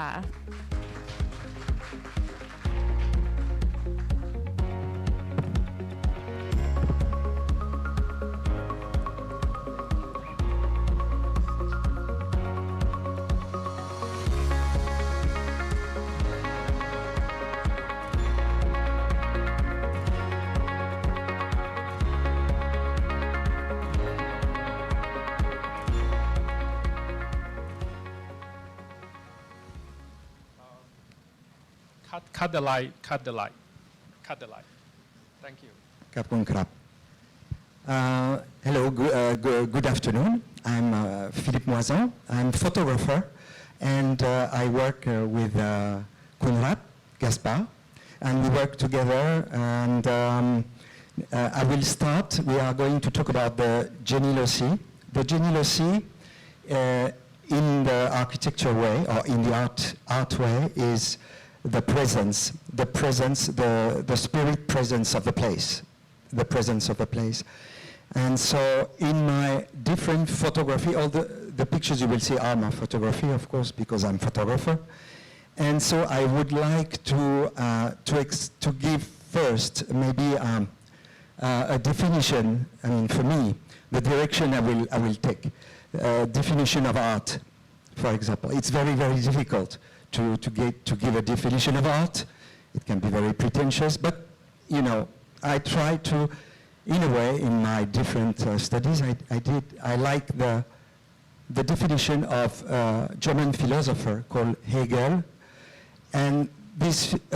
philosopher said, for example, in his introduction to the lessons of aesthetic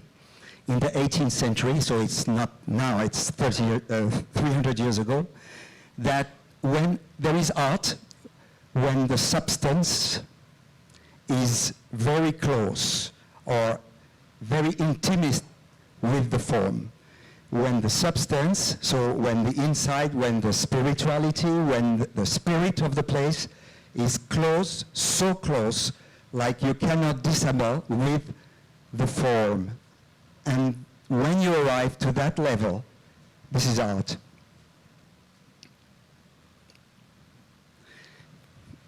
So now it is going to be like a wandering I did in my photography in the last 10 years when I was traveling. Here,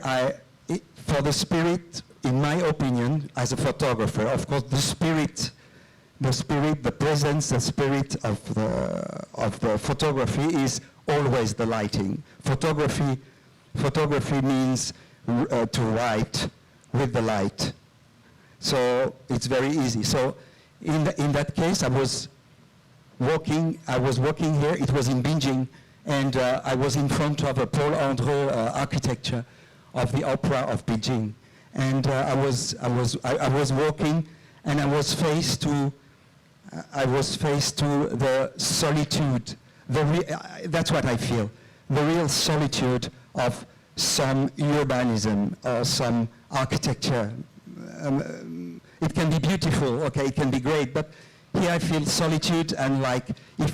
a kind of waste of time for the people who are working there. You know, that's what I was feeling. Here also the light again, that's the people alone who are working in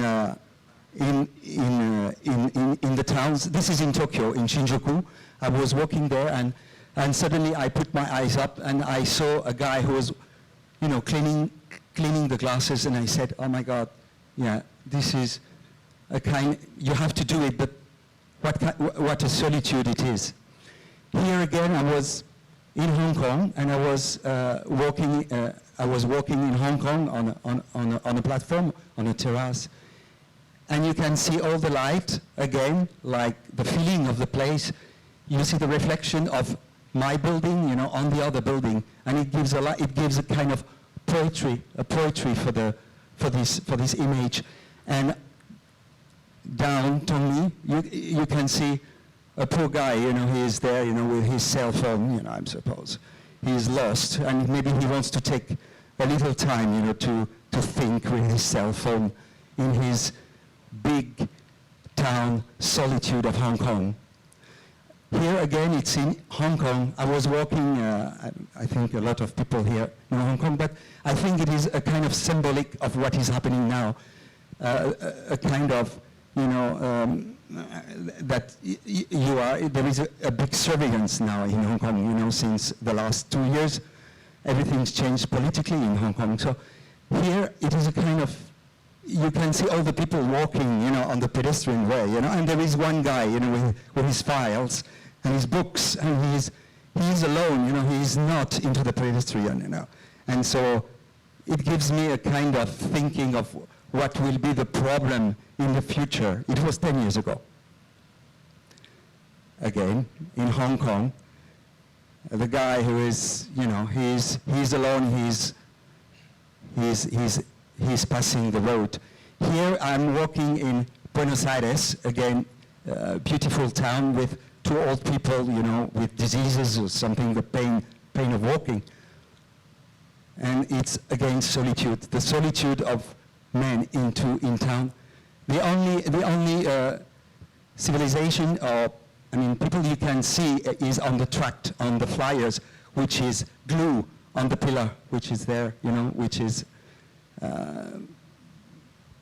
the society, the world outside of this scene, which is represented.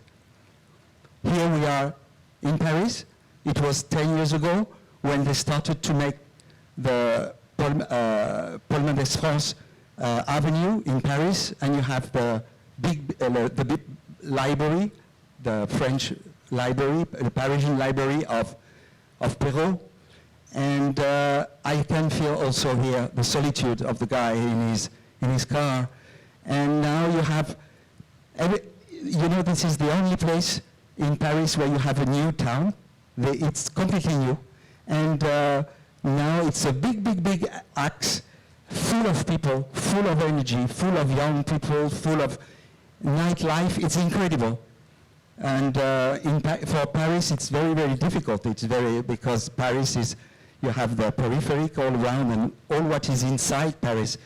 is the old town. So it's very difficult to build something new in Paris, as you know, as architects. At the end of this avenue over there, you have the new towers of Jean Nouvel, the duo towers, if you know this area. Here it is the new headquarters of the Le Monde, the newspaper Le Monde, just on the same axe in Paris, Avenue Mendes France. And you can see you have the modernity and the super modernity of any town now, I think, is the bicycle. The bicycle is so important, and in all the towns that has to be, like modern town, the bicycle, it's not the car which is important. It is the common like the metro, the buses, and the bicycles are the main transportation of the future town. This is really important. Here I was in Dubai. I see the Burj Khalifa outside when you have the tower. And so you have, it was when I was walking in Dubai, they had 10 kilometers of BTS, a kind of BTS, and now it's 70 kilometers of BTS they have, with all the town, all along the BTS and the sea. And you have also the little man who is alone and in front of this new big city. Here it is in New York. When I see this angel of Motorhead, in this beautiful town of New York, the solitude of the people walking in New York.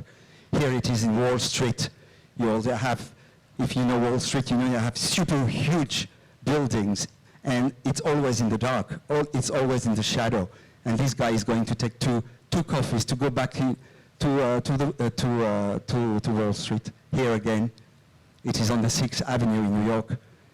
The weight of the town. And here again, at the end of that, you have it's you can say the construction of it is in California, in Huntington Beach. You have the guy who is going to make surf, and in the back you have modernity, and when you turn, you had this, and when you turn, you are seeing this beautiful area of the sea. Now I go into the elevation, and the elevation is more into something more spiritual. This is a kind of elevation spirituality I saw in Bangkok. And my vision of Bangkok is to go under, to go into the sub town and under the highways. and under the trains and under everything. And in the last 2 years during the COVID, this is really what I saw. And I was there. And here you have also the spirit of the place, which is there with the people who are working, you know, and make their little house under the big pillars and under the concrete. And it gives something like a poetry of the town. Here again, under I think it's Vipavadi, something a part of Vipavadi, the guy who is fishing, you know. So you have a new town, you have a new life under the constructions, the concrete constructions of the town. Here again, in Bangkok, all this is in Bangkok in the last 3 years during the COVID, and the weight and the poetry also with all what you put over the buildings when you construct it. Here again with the electricity. It's always a poetry of the town. This is when you go to Wahin, suddenly you see that. This is a kind of Parthenon. For me it's a concrete Parthenon of the column of Buren, but this is natural, you know, it was abandoned. But it is great. It is pure art, I think. You just have to look at that and let your mind go. Here also, the last photo I gave of Bangkok that I love, I really love, and this is the past. This is a kind of architecture with magnificent correlation of the past and nowadays. Now we go to the sanctuaries. Sanctuaries is because I want to go into the a kind of elevation in the spirituality, and because all the sacred in architecture, we are outside the sacred now. We have no sacralization like during the Gothic, during all the old period where art and architecture was sacred.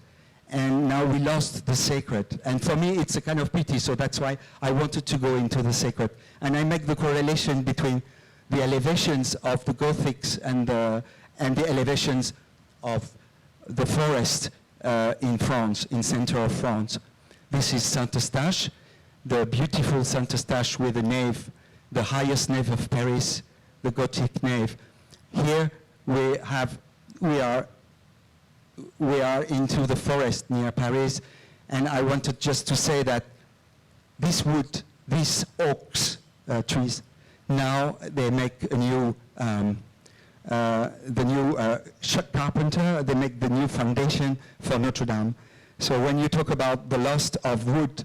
in that case, it gives a big, huge sense that these oaks cut make the new nave of Notre Dame in Paris.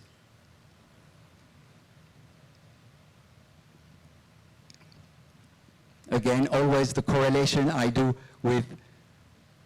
the elevation of the churches, the light, and the presence of Jenny Lossi. Of this, of course, you know, I think for me it's the perfect thing of the relation of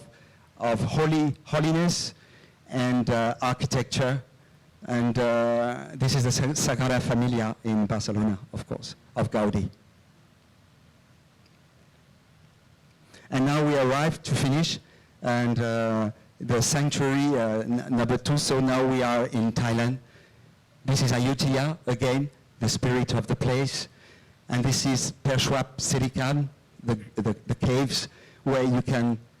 feel like a presence of God or something like that, or whatever you want, the creator or whatever, a spirituality in the cave. This is in Ayutthaya again, the spine of the inside of the temples. The trees, always a relation between the trees and the spirituality of the place. Here, of course, you see it is on the way to Wahin again,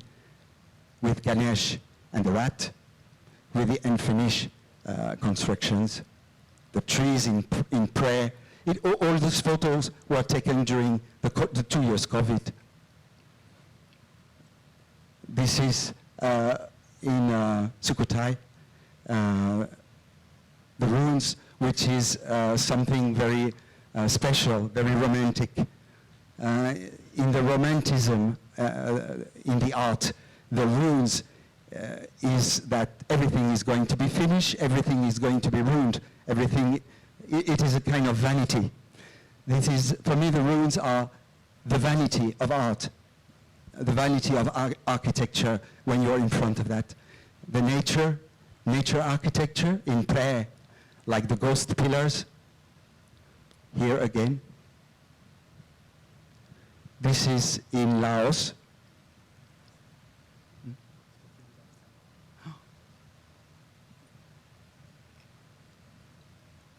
In Thailand. Now we are in Japan, in Koyasan, and all the spirit of Koyasan are really, Koyasan, there is 170 temples. It is a holy place with the holy cedar trees. It's beautiful.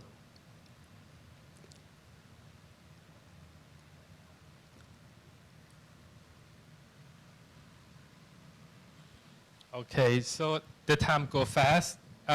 Okay, going to my work, it's actually the, we talk about the Jenny Losi, and I've been traveling with Philips, so we have actually tried to collect the scent operates and also the art. So this is my work that also inspired by the Jenny Losi or scent of place. It's actually the interpretation of art, architectures, and spirit. My artwork is narrated from the connections between the human, city, or the object, and is divided into three parts, which is the body, sense, and memories.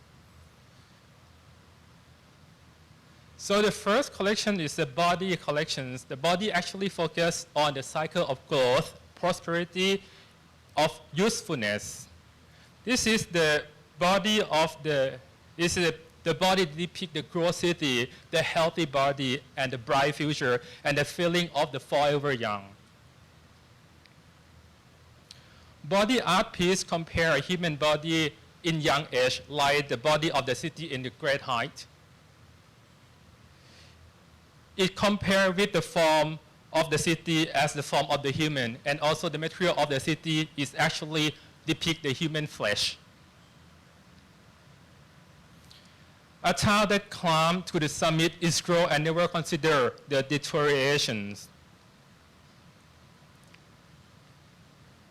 So we are actually traveling all the world and witness the chain of earth with covered with the concrete town. The town carpet stretched to every corner of the world, particularly in Asia, that all the city is actually resting to the sky. Is this a town that built heaven from the concrete block in a forest that filled with faith and belief? This is the forest that where the powerful is looking looking down from above. It's different from the natural forest that people or the master, the lion, the king walk on the ground. This town that become a tower is built on the land of remembrance, the land of remembrance that turned into the price of gold. This is the body of the city that built from the evicted ground to make a room for the skyscraper and the angel in the cloud. The prosperity that accompanied with the river that initially nourished the agricultural communities turned into the river that fed today the trading communities and now become a decoration for the city. Bangkok is actually the city that changed with the seasonal wind, the same wind that transformed the green rice into the gold ear, and it was the same gentle breeze that progressively transformed the city from a flat and sprawling landscape swirling in the sky and become a high-rise town. The wind of change in Thai society, which woven from the foundation of agriculture. A town that only developed a few decades ago, leaving flesh scar and memory imprint in the body of the town. the city of the angel in conjunction with the billboard, financing, forest, and faith. Bangkok town may be compared to the tropical forest that grow through the seasonal without resting. A city where complexity is also found from the top to the root, the grassroots who grow our cities. It is the city which carry the smell of farming and tropical forests. The town has been planted and grown. It has been watered and tilled by the effort of our farmers. So by this sense, the town is not different than the trees that it grow into the stone forest. The sense collections, sense portray the transcendence of the human life, just like that of human beings that subject to decay through time. It is the following art collection that descend from the top of the buildings to the real life on the difficult ground. Sense refer to the small space that every person build and occupy in this city or on the street. The way of life which has been spent and burned over time. The deteriorations or non-permanent state of the city become a new texture or patina of the edifice. The root tree penetrate the forest over the abandoned buildings. This is one of the aspects you will find in these concrete jungles. We can also witness to a life that struggles and try to impose the limitations. The city becomes the organic, done through the internal need and personal demand. It becomes a new contour beyond that of architect. The driving force behind this battle has created a new skyline to the city and become unpredictable and reliable textures. By this method, the surface of the city and the skyline was added and become a sense of the city. The spirit of the people that use the body, it takes place over the building structure and rules. My Zen art piece also explores the impermanent side of the body. The fragility of the city also mirrors the fragility of the society. Our city that built on extreme capitalists, which we bargain for the cheapest wage, for the greatest competition of profit and price. This exploit migrant worker for the job risk and also poor quality of life. Their day-to-day life is like lying on the fluorescent lamp that's ready to shatter. On a pillow as hard as the metal sheet that one can fall asleep with only with the fatigue. What made it tolerable to live in this city was the consolation of the memory of the hanging net in the wind. Therefore, the face of Bangkok is thus reflected not only by the tower or the luxury skin, but the typology of Bangkok also reflects living conditions and how we treat the city worker. Both are the shape of the capitalist city that unite the oppressor and the oppressed in one place. Both build the facade of our city and also become the center of place. Sense artwork narrate the city aging that require the maintenance for both the town and its people. Memory corrections. Memory reflect my desire to search for the spirit dwelling in the city. When the old town decline over time, the construction architectures are demolished and disappear, but we can see that human behavior and lifestyle have remained as they once were. This is what I call the city memory. The imprint of memory leads to the unique behavior of the resident.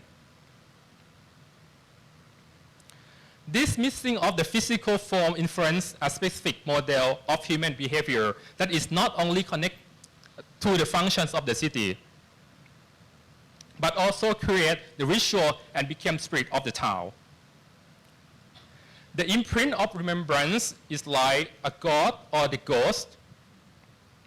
Although you may not see it with your own eyes, but we know it exists, and also people still repeat their ritual and their former habit. This habit and ritual is shaping the spiritual form and has become identical character of the cities. This is the peculiar feeling when you're traveling to some place. You have this kind of peculiar feeling that is different. The feeling or the sense that you cannot perceive by your eyes or by the matter or by the body of the town. But through the sound, the movement, the gesture of the people, depending on their memories, linking to their ancestor in this city. The practice which is carried on from one generation to the next in a specific space. This ritual of people from the lost city dragged by memory. This is like the crippled person who lost his arm but still feel itchy on his missing part. In my work of memory, I collect the used object to share their history and their memory. I make the memory grow on the objects like the mushroom that grow on the fallen tree. However, today, the memory of our city does not stem solely from its location. Nowadays, the memory of the metropolis are often passed down from the foreign land.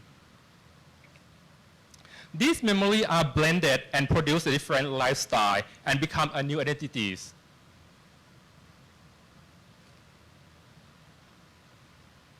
The identity of the merged memory creates the final component in the sense of place. That is how our city lives and works the way it does. To complete my art project, the memory are like the spirit that filling the void of the concrete bodies. This is my art in architecture, my sense of place, Jenny Losi. Thank you.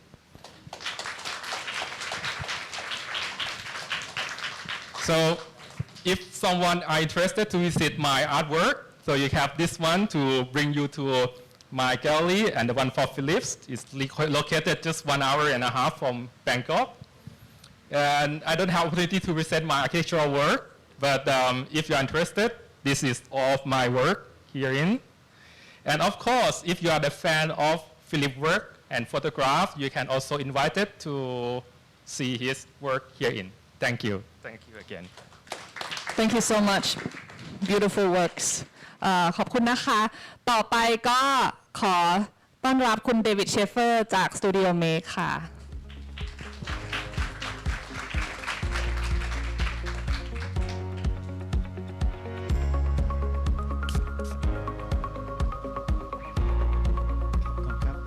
สวัสดีครับ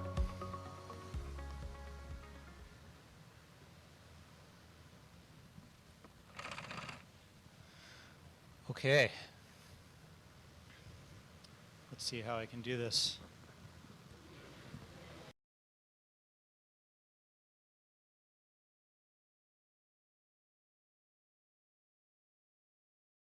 For having me here. Thank you in advance for paying attention. And listening to what I have to say, giving me time to share a point of view. But before I get to this point of view about the topic, about the connection or maybe the disconnection between art and architecture, I want to run through our work a little bit because the practice can be a little bit hard to pin down. Fundamentally, it's about the same core principles as any good architecture studio. We're affected by our context. We care deeply about space,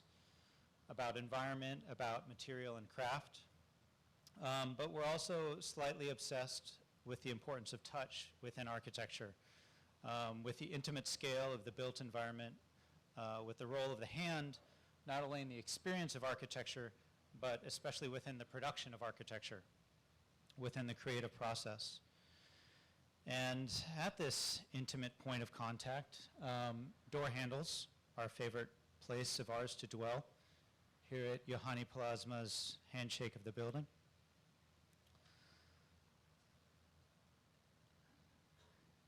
And, you know, we really do think of our buildings as less of a formal exercise and more of an orchestration of an ideally cohesive set of details. As moments of deep consideration that can be experienced, really only experienced within the structure and the spaces. So I'm sorry I'm showing you zoomed out versions and talking about details, but you're more than welcome to come visit. And even here in our largest project, we spent time working through details of a custom-made brick while the program was still evolving, was still being resolved. And oddly, we were doing the bigger projects during the early days of our practice, and for many reasons, I'm not sure we would go back to this size or scale of work. For one reason, we're just too slow. A strength or a weakness, depending on who you ask. But we think that good work takes time. A correlation with the expected depth and richness of the architecture. So a home takes a lifetime to build. Corporate interiors, on the other hand, should be quicker. And we discovered that over time, that more control allowed our process to adapt to different project types, different client types, without avoiding compromise. There's certainly increased scope comes increased reward, but also increased risk.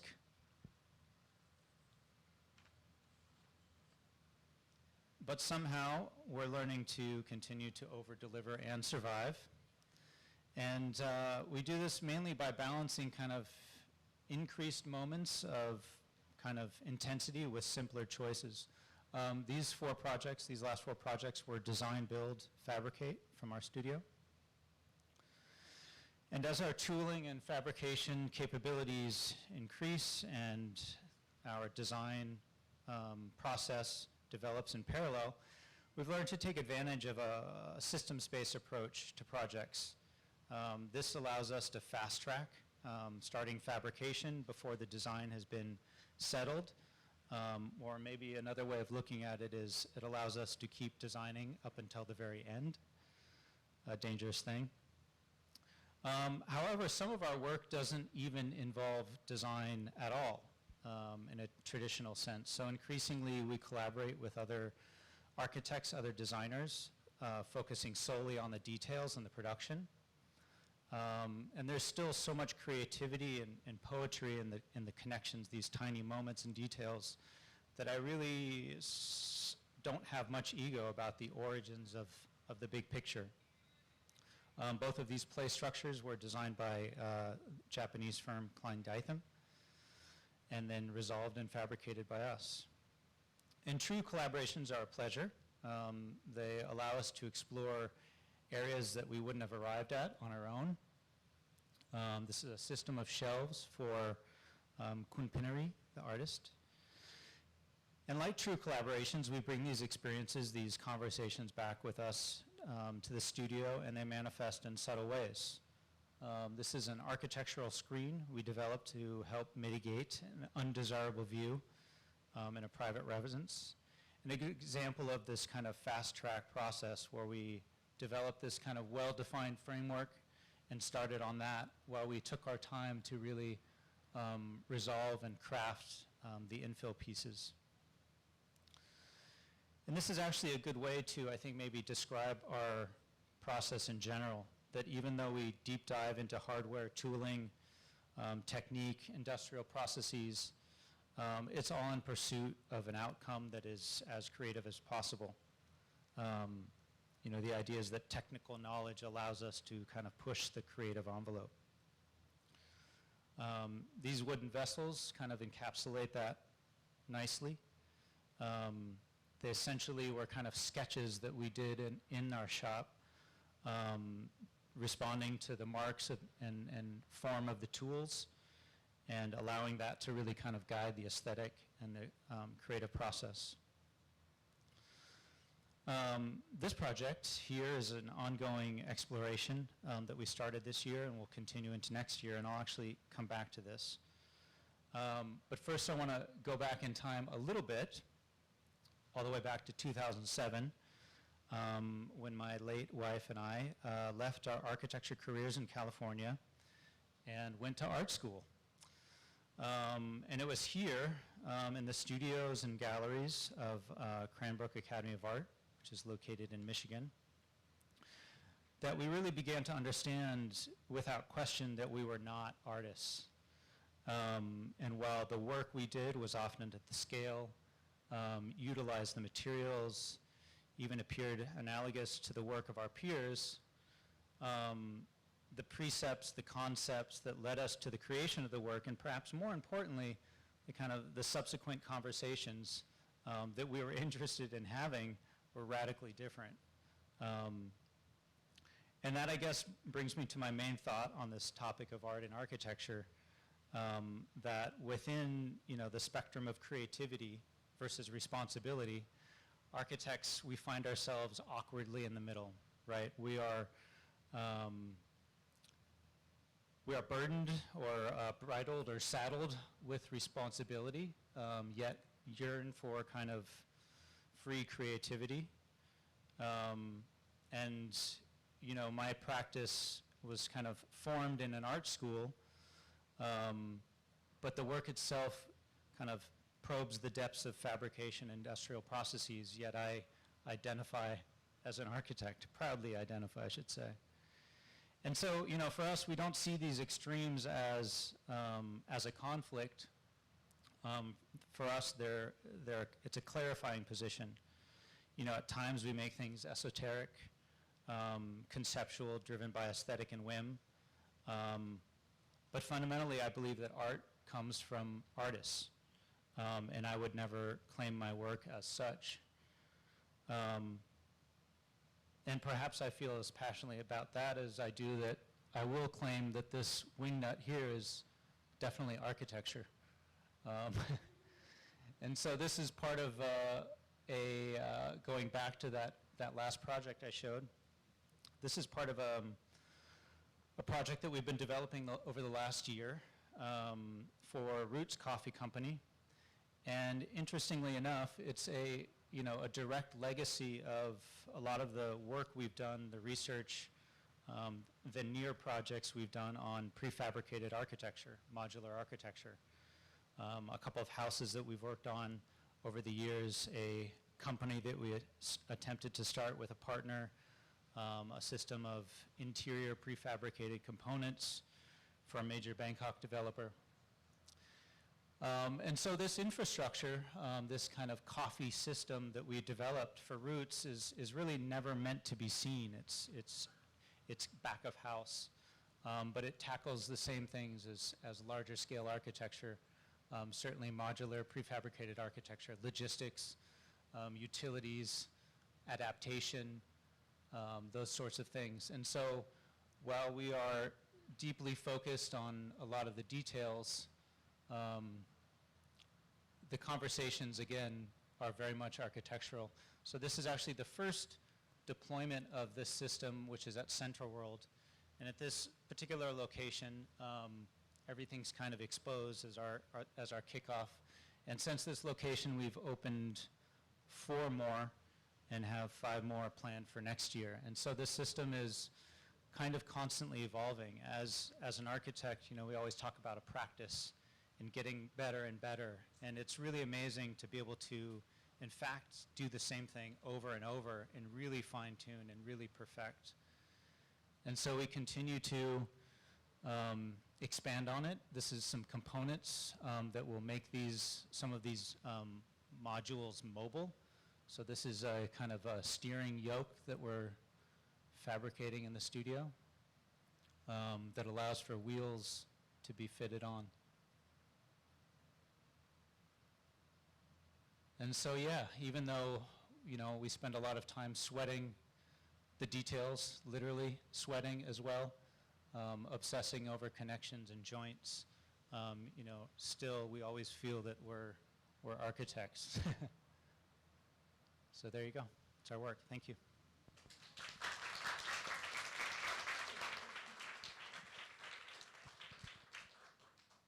Thank you, David. And last but not least, we have P. Melina and John from Design Qua.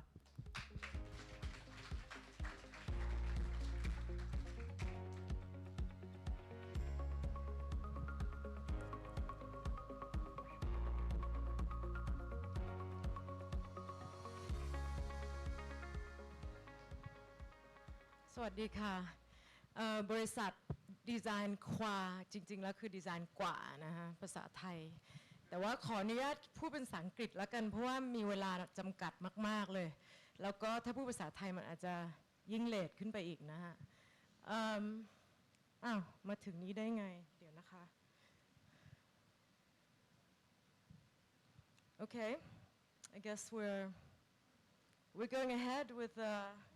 materials I'm not able to go back. Oh, it's this way. Okay, I guess I'm keep on going, huh? So these are some of this kind of cuts right into the presentation. อันนี้ป่ะคะกับ Which one is it? อันนี้กับไปอีก it's the top. Somebody told me it was the middle. Okay, so obviously we're not very used to a public lecture, as you can see. But first of all, we're very, very honored to have a talk organized by the Council of Thai Architecture. And we're also really proud to have it in our own building, which is amazing. And this is the first time we're talking in this room that we designed. So I thought they'd never invite us, but actually Jim Thompson never invited us. But we're going all the way back here. We're part of the Jim Thompson family. We're very grateful, and we're very happy that we managed to get this done. It was kind of a long project that went on in the background of everything that was going on in our practice. And finally, after long conversations and back and forth, budgets, schematic design, I think we started conversation in 2013 with the foundation, and then kind of didn't hear much about it for a while, and then they came back to us in 2016 or 17 and said, oh, maybe we have some money now, but we don't know how much money we need. And then so we did the schematic design, timeline, budget, and then they went to look for funding again for another couple of years. So it's kind of like we've been thinking about this for a long time. So when David mentioned, did you mention slow architecture? Yes. So I was going to say, I thought we're like the slow architects, but maybe we have some friends here also slow architects. And we are very much a very traditional practice. I'm not even going to dwell into the whole art and architecture. I think a lot has been said by the people who know more about that. What I know is we love art. We are big appreciators of art. We're big fans of Tom and Paul's work from the beginning. And we are also a huge fan of craft. So David's craftiness, we really appreciate. We understand how difficult it is to be crafty. So we're sort of at the edge of all this stuff. And I think because we haven't really given a lecture in this kind of context before, we're going to sort of talk about our practice quite a bit from the beginning, selecting a few key projects. But that's probably the first project I worked on when I moved back to Thailand. I'm originally from here, and I've been away for many years and came back in 2005. Started doing this little bathroom that collects rainwater at home because there was no work for me really. So we were like teaching as well as doing our own little home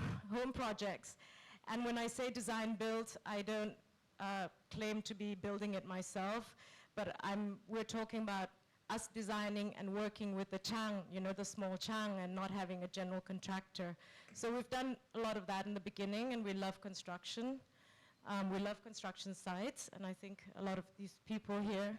are in that category. We're quite traditional. We still do wooden models, and we love wooden models, John in particular. So enough about our practice, I think. And to go forward, we're going backwards.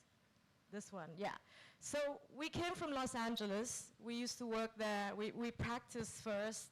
as architects in LA for 5 or 6 years. I met my husband, John, and partner in the last practice that we worked for other architects. And I kind of came over here first to see if there's any opportunity for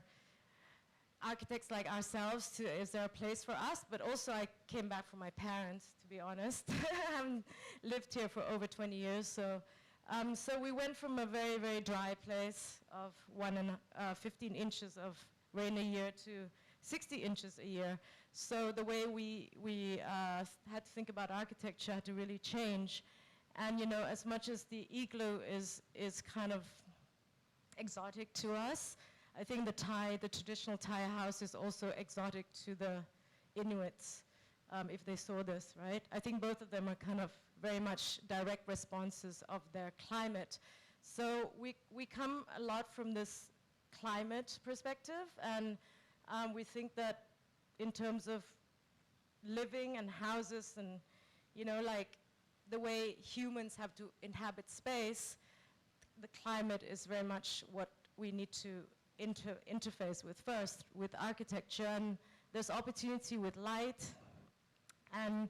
you know, screening out light, no direct sunlight is probably a good idea in tropical architecture.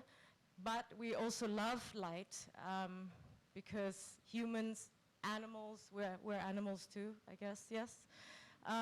We all need light, sunlight, or we're going to be depressed or whatever, right? So sunlight and, you know, materials, I mean, I try to divide up materials and light, but actually materials and light really work together because without the light, you don't really see the materials. So wherever the light comes in, we think seriously about materials. These are some random projects that we just throw in just to show you some of the projects that we were doing while this whole discussion at the Jim Thompson was going on, because the program changed radically. The only fixed part of this building was the site changed around a few times. The only fixed part was that we had to do art gallery spaces, and then we were going to move the Jim Thompson Library, the William Warren Library, from that building across the way to here. So those were the only fixed parts. At some point, we were going to combine this art center.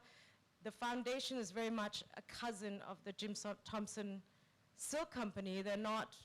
the same entity, but they're very much like brothers and sisters, you know, cousins. So at some point, it was going to be even like a flagship store on one level, and then the art center on top.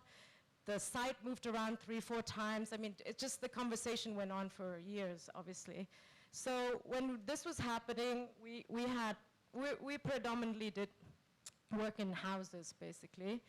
And, you know, we got to do many projects, houses that we like to look at local materials, local craftsmanship. We try to incorporate those things. This is a house in Chiang Mai. We like to look at also leftover materials, what we can do with leftover materials, and have fun with it. And, you know, a lot of the houses are actually our friends' houses. So they're really like, yeah, let's have fun, which is like, those are the projects we love. Some of them are not friends, but we end up being friends. And some projects really push boundaries in for us in terms of getting, because, you know, we're only, in a way, architects are just the cooks, you know, maybe not studio make because you make your own stuff, but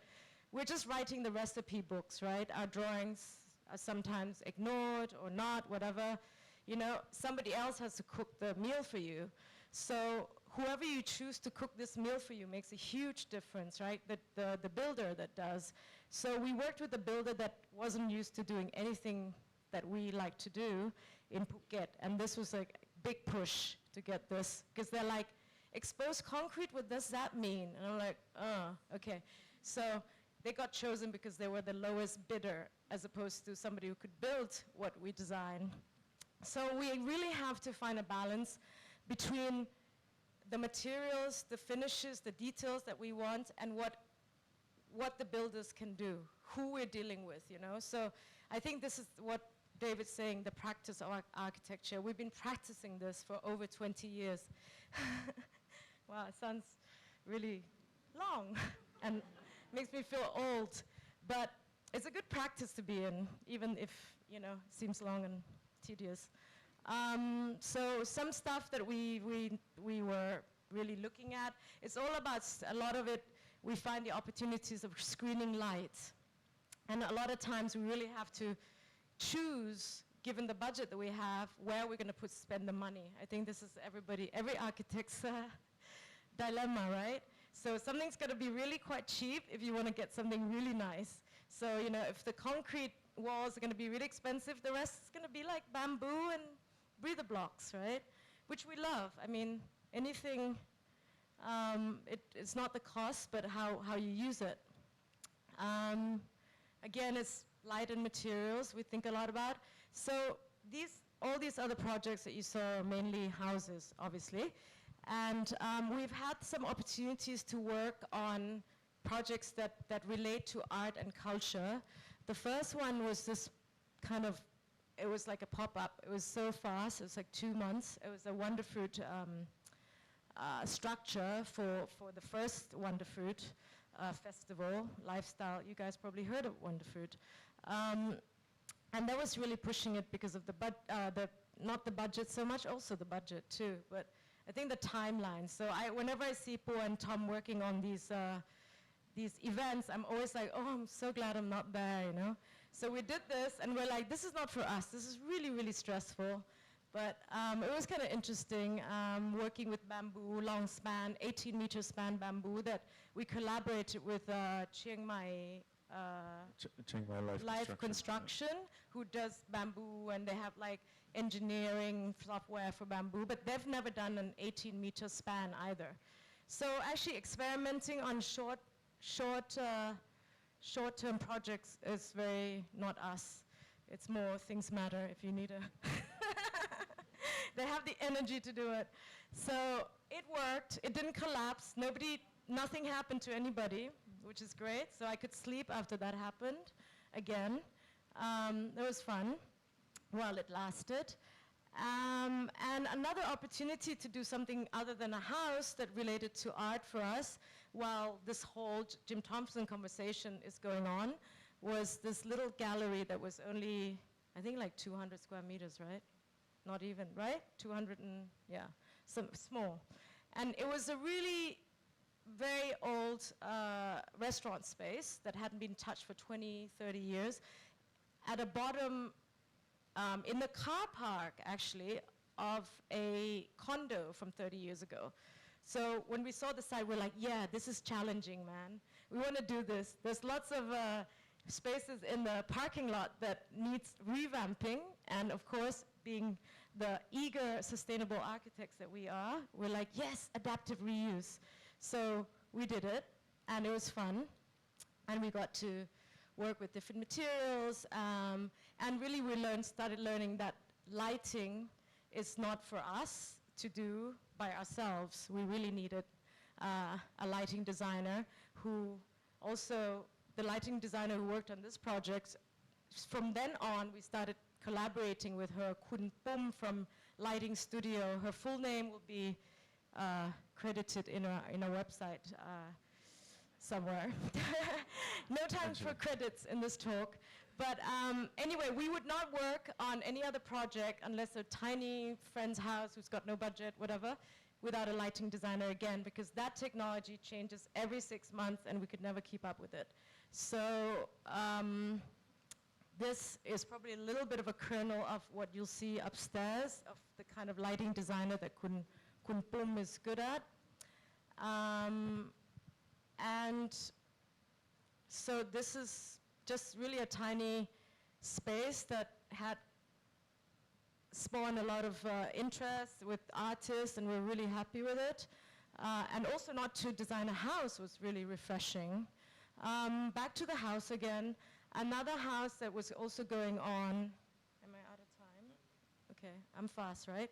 Going on while the Jim Thompson thing was, well, no, now it's under construction, right? So we're like, okay, bricks, bricks, bricks. We're really into bricks now. And it's affordable. So we tested some ideas, I have to say, in the smaller projects that we did before we did it here, because knowing that this is a public building, you know, there is not much also space for mistakes.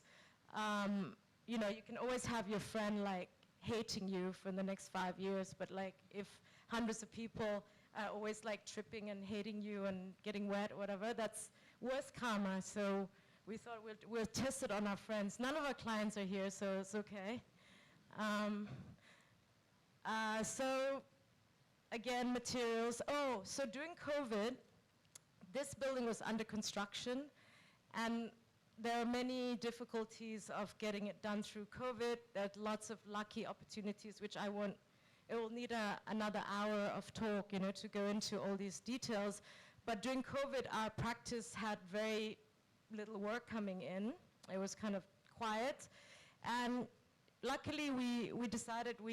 in our old age, we wanted to be fruit orchardists. So we bought an orchard that was full of chemicals. We took all the chemicals out. We turned it into so an INSEE. It's almost getting certified as completely organic, which takes 3-4 years, quite a few steps. But we kind of had a house that,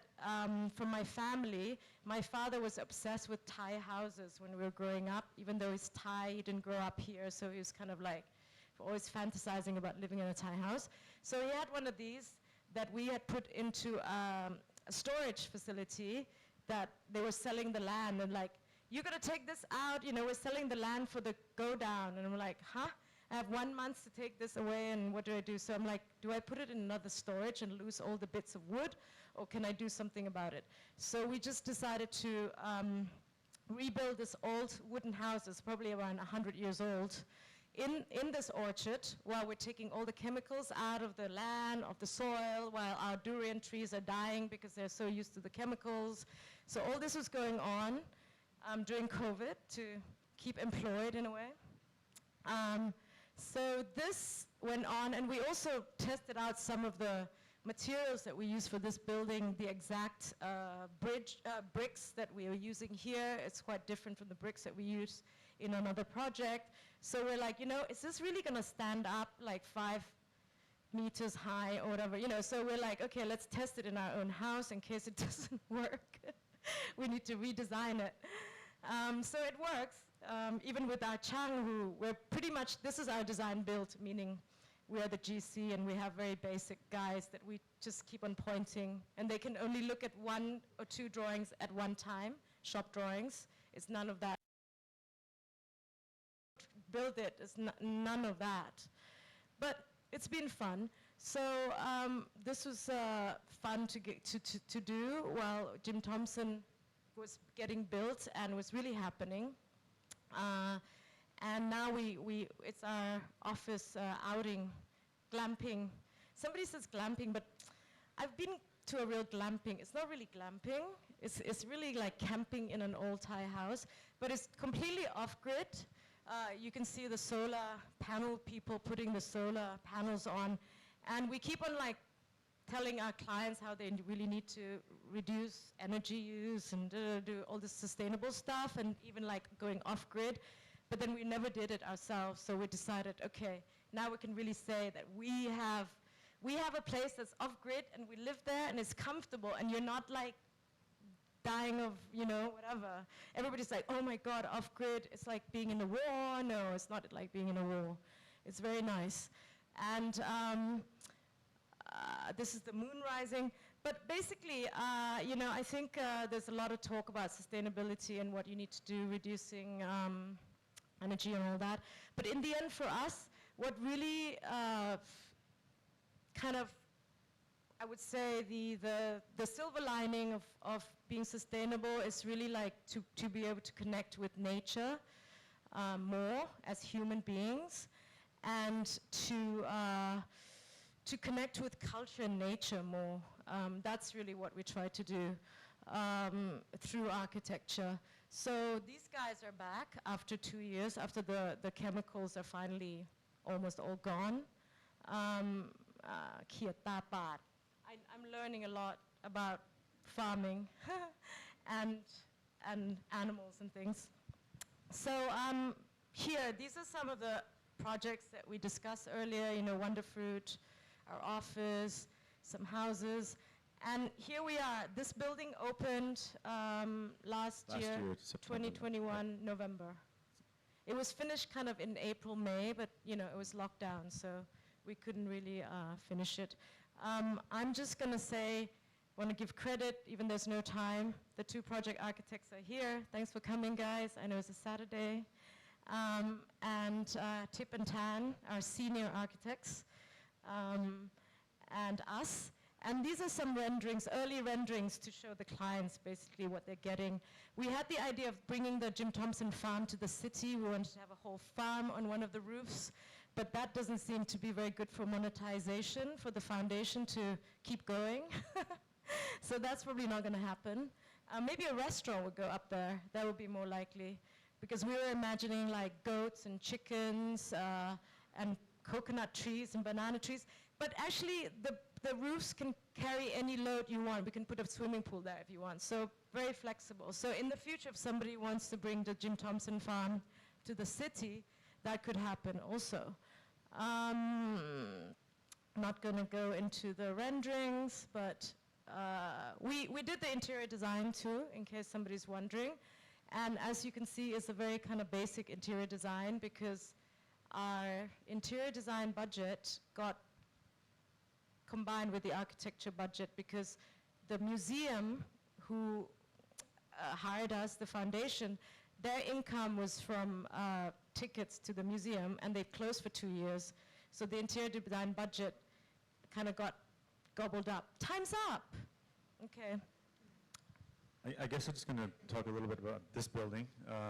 Melina mentioned that there were obviously the fixed things in the site, in the place. But I really feel that there are about three givens that were a big influence in the design of this building. And of course, the art gallery itself, being a gallery, there's going to be display space, and the curator, Gia Pritia, was very clear and was very helpful in the sense that she wanted 2 gallery spaces, 100 square meters and 200 square meters. And those are going to be big, right? And then there needs to be parking as well. And the third is really the site, the building in the back, the existing William Warren Library. So with these 3 items, the building kind of developed around that. You can see the, okay, sorry. This one? Yeah, I guess here you can see this is the first floor plan. Oh no, what is that anyway? Flip through here. Where are we? Anyway,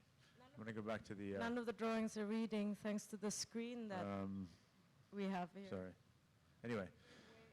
so just to talk about this is the front facade. Can you go back to the...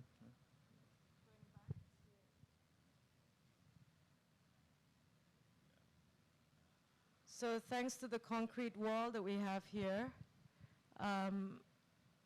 you can't really read the drawings. I guess, so basically we have this existing building here in the back. The parking was really, we couldn't do a traditional, and thank goodness we couldn't, we'd do a traditional parking structure. So we looked into the automated parking, which basically reduced the footprint. And it gave us a certain height for this is all fixed, correct? And it actually gave us a condition where we had a raised plateau here, which is this corner here, which is right outside here, and a nice opportunity to kind of have a visual connection to the old Jim Thompson house beyond. And then we have a bridge connection to the old building as well, and then you can see the 2 gallery spaces. So it was really kind of, these were the 3 major elements that kind of drove this building. And then as we developed it, we had the opportunity to play with the facade, and this is the, yeah, go ahead. Yeah, this is the entry hall here, so we're playing with kind of ECOT patterns of brick. So some relief in that condition. This is some early drawings of it. And yeah, this is the circulation desk and the library. So we, again, playing with light and shadow. And It's the cheapest circulation desk in terms of materials I think ever built, because each brick is what, 6 baht or whatever? It took a long time to design this thing, but in terms of materials, we designed the lighting fixture for this space, very much influenced by the early Bauhaus. this is the library next door, the ceiling of the library. This is ceiling of the library. Made in Chatuchak for a good price. So yeah, and again, I think this is really the one part of the building that, oh my God, I'm losing this thing. Yeah, this is the one part of the building that really, I mean, came out at the end is the facade, kind of reminiscent of a silk loom, and then we played with, color and light, and here you can see in the daytime it's quite flat looking, but obviously at nighttime it has its own life, which is kind of interesting. Thanks to the lighting designer. Yes, absolutely. And then back to that main facade, yeah. Sorry. So then on the left you have the main door that aligns directly with the building in the back, the William Warren Library, and the parking trying to be discreet here, and then this is obviously all open to the circulation and spaces beyond. Yeah.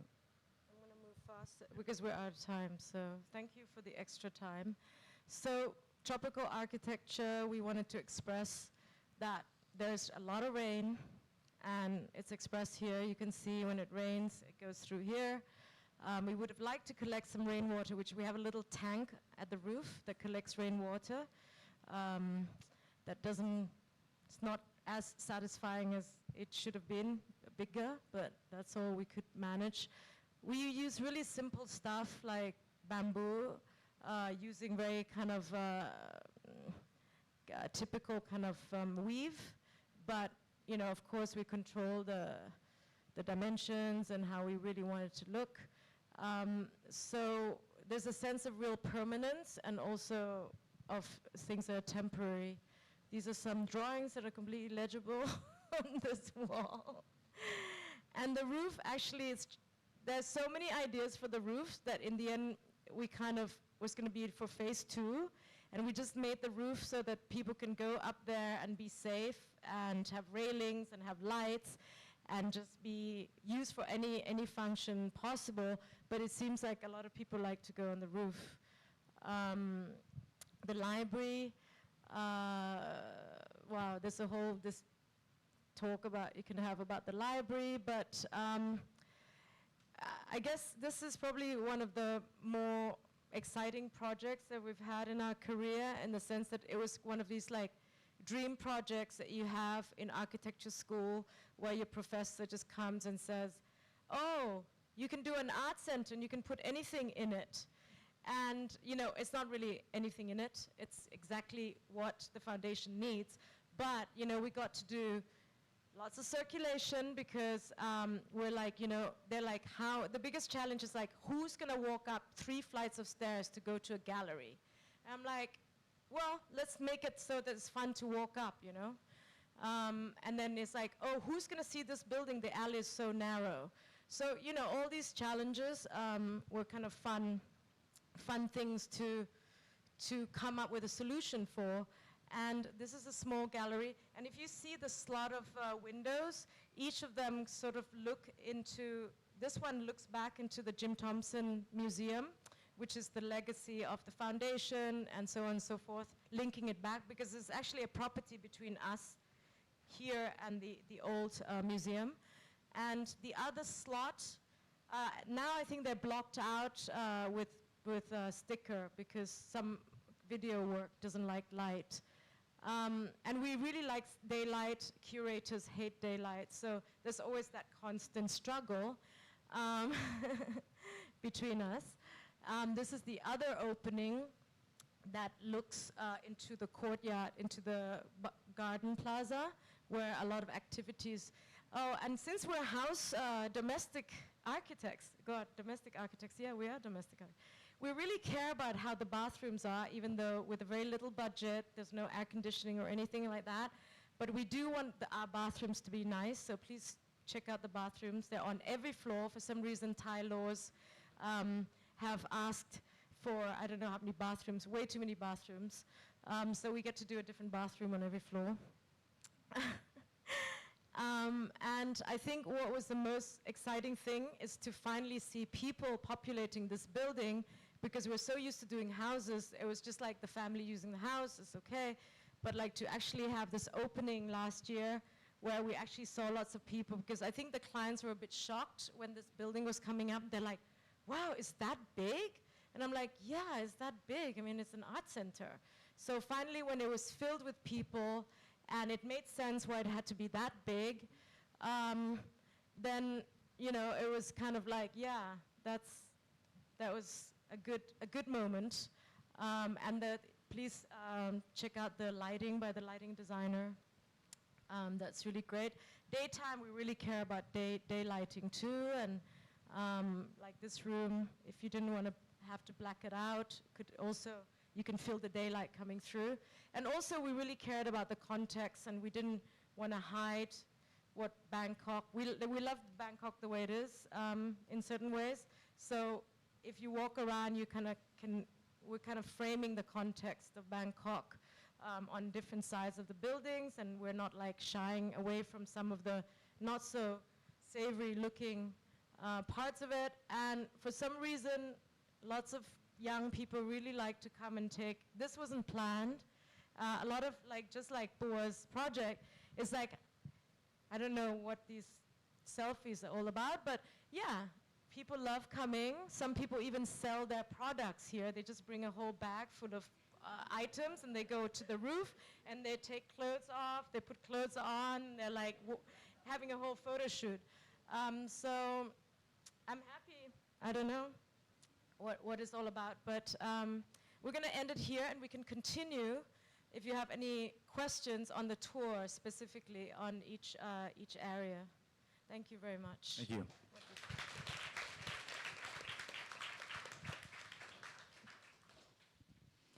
Thank you so much guys ก็เดี๋ยวจะมีพักเบรกกัน10 นาทีนะคะแล้วเราจะกลับมาช่วง Q&A นะคะเดี๋ยวจะมี QR code ขึ้นเพื่อจะรบกวนทุกท่านช่วยตอบแบบสอบถามสำหรับงานนี้นะคะแล้วเดี๋ยวเจอกันค่ะ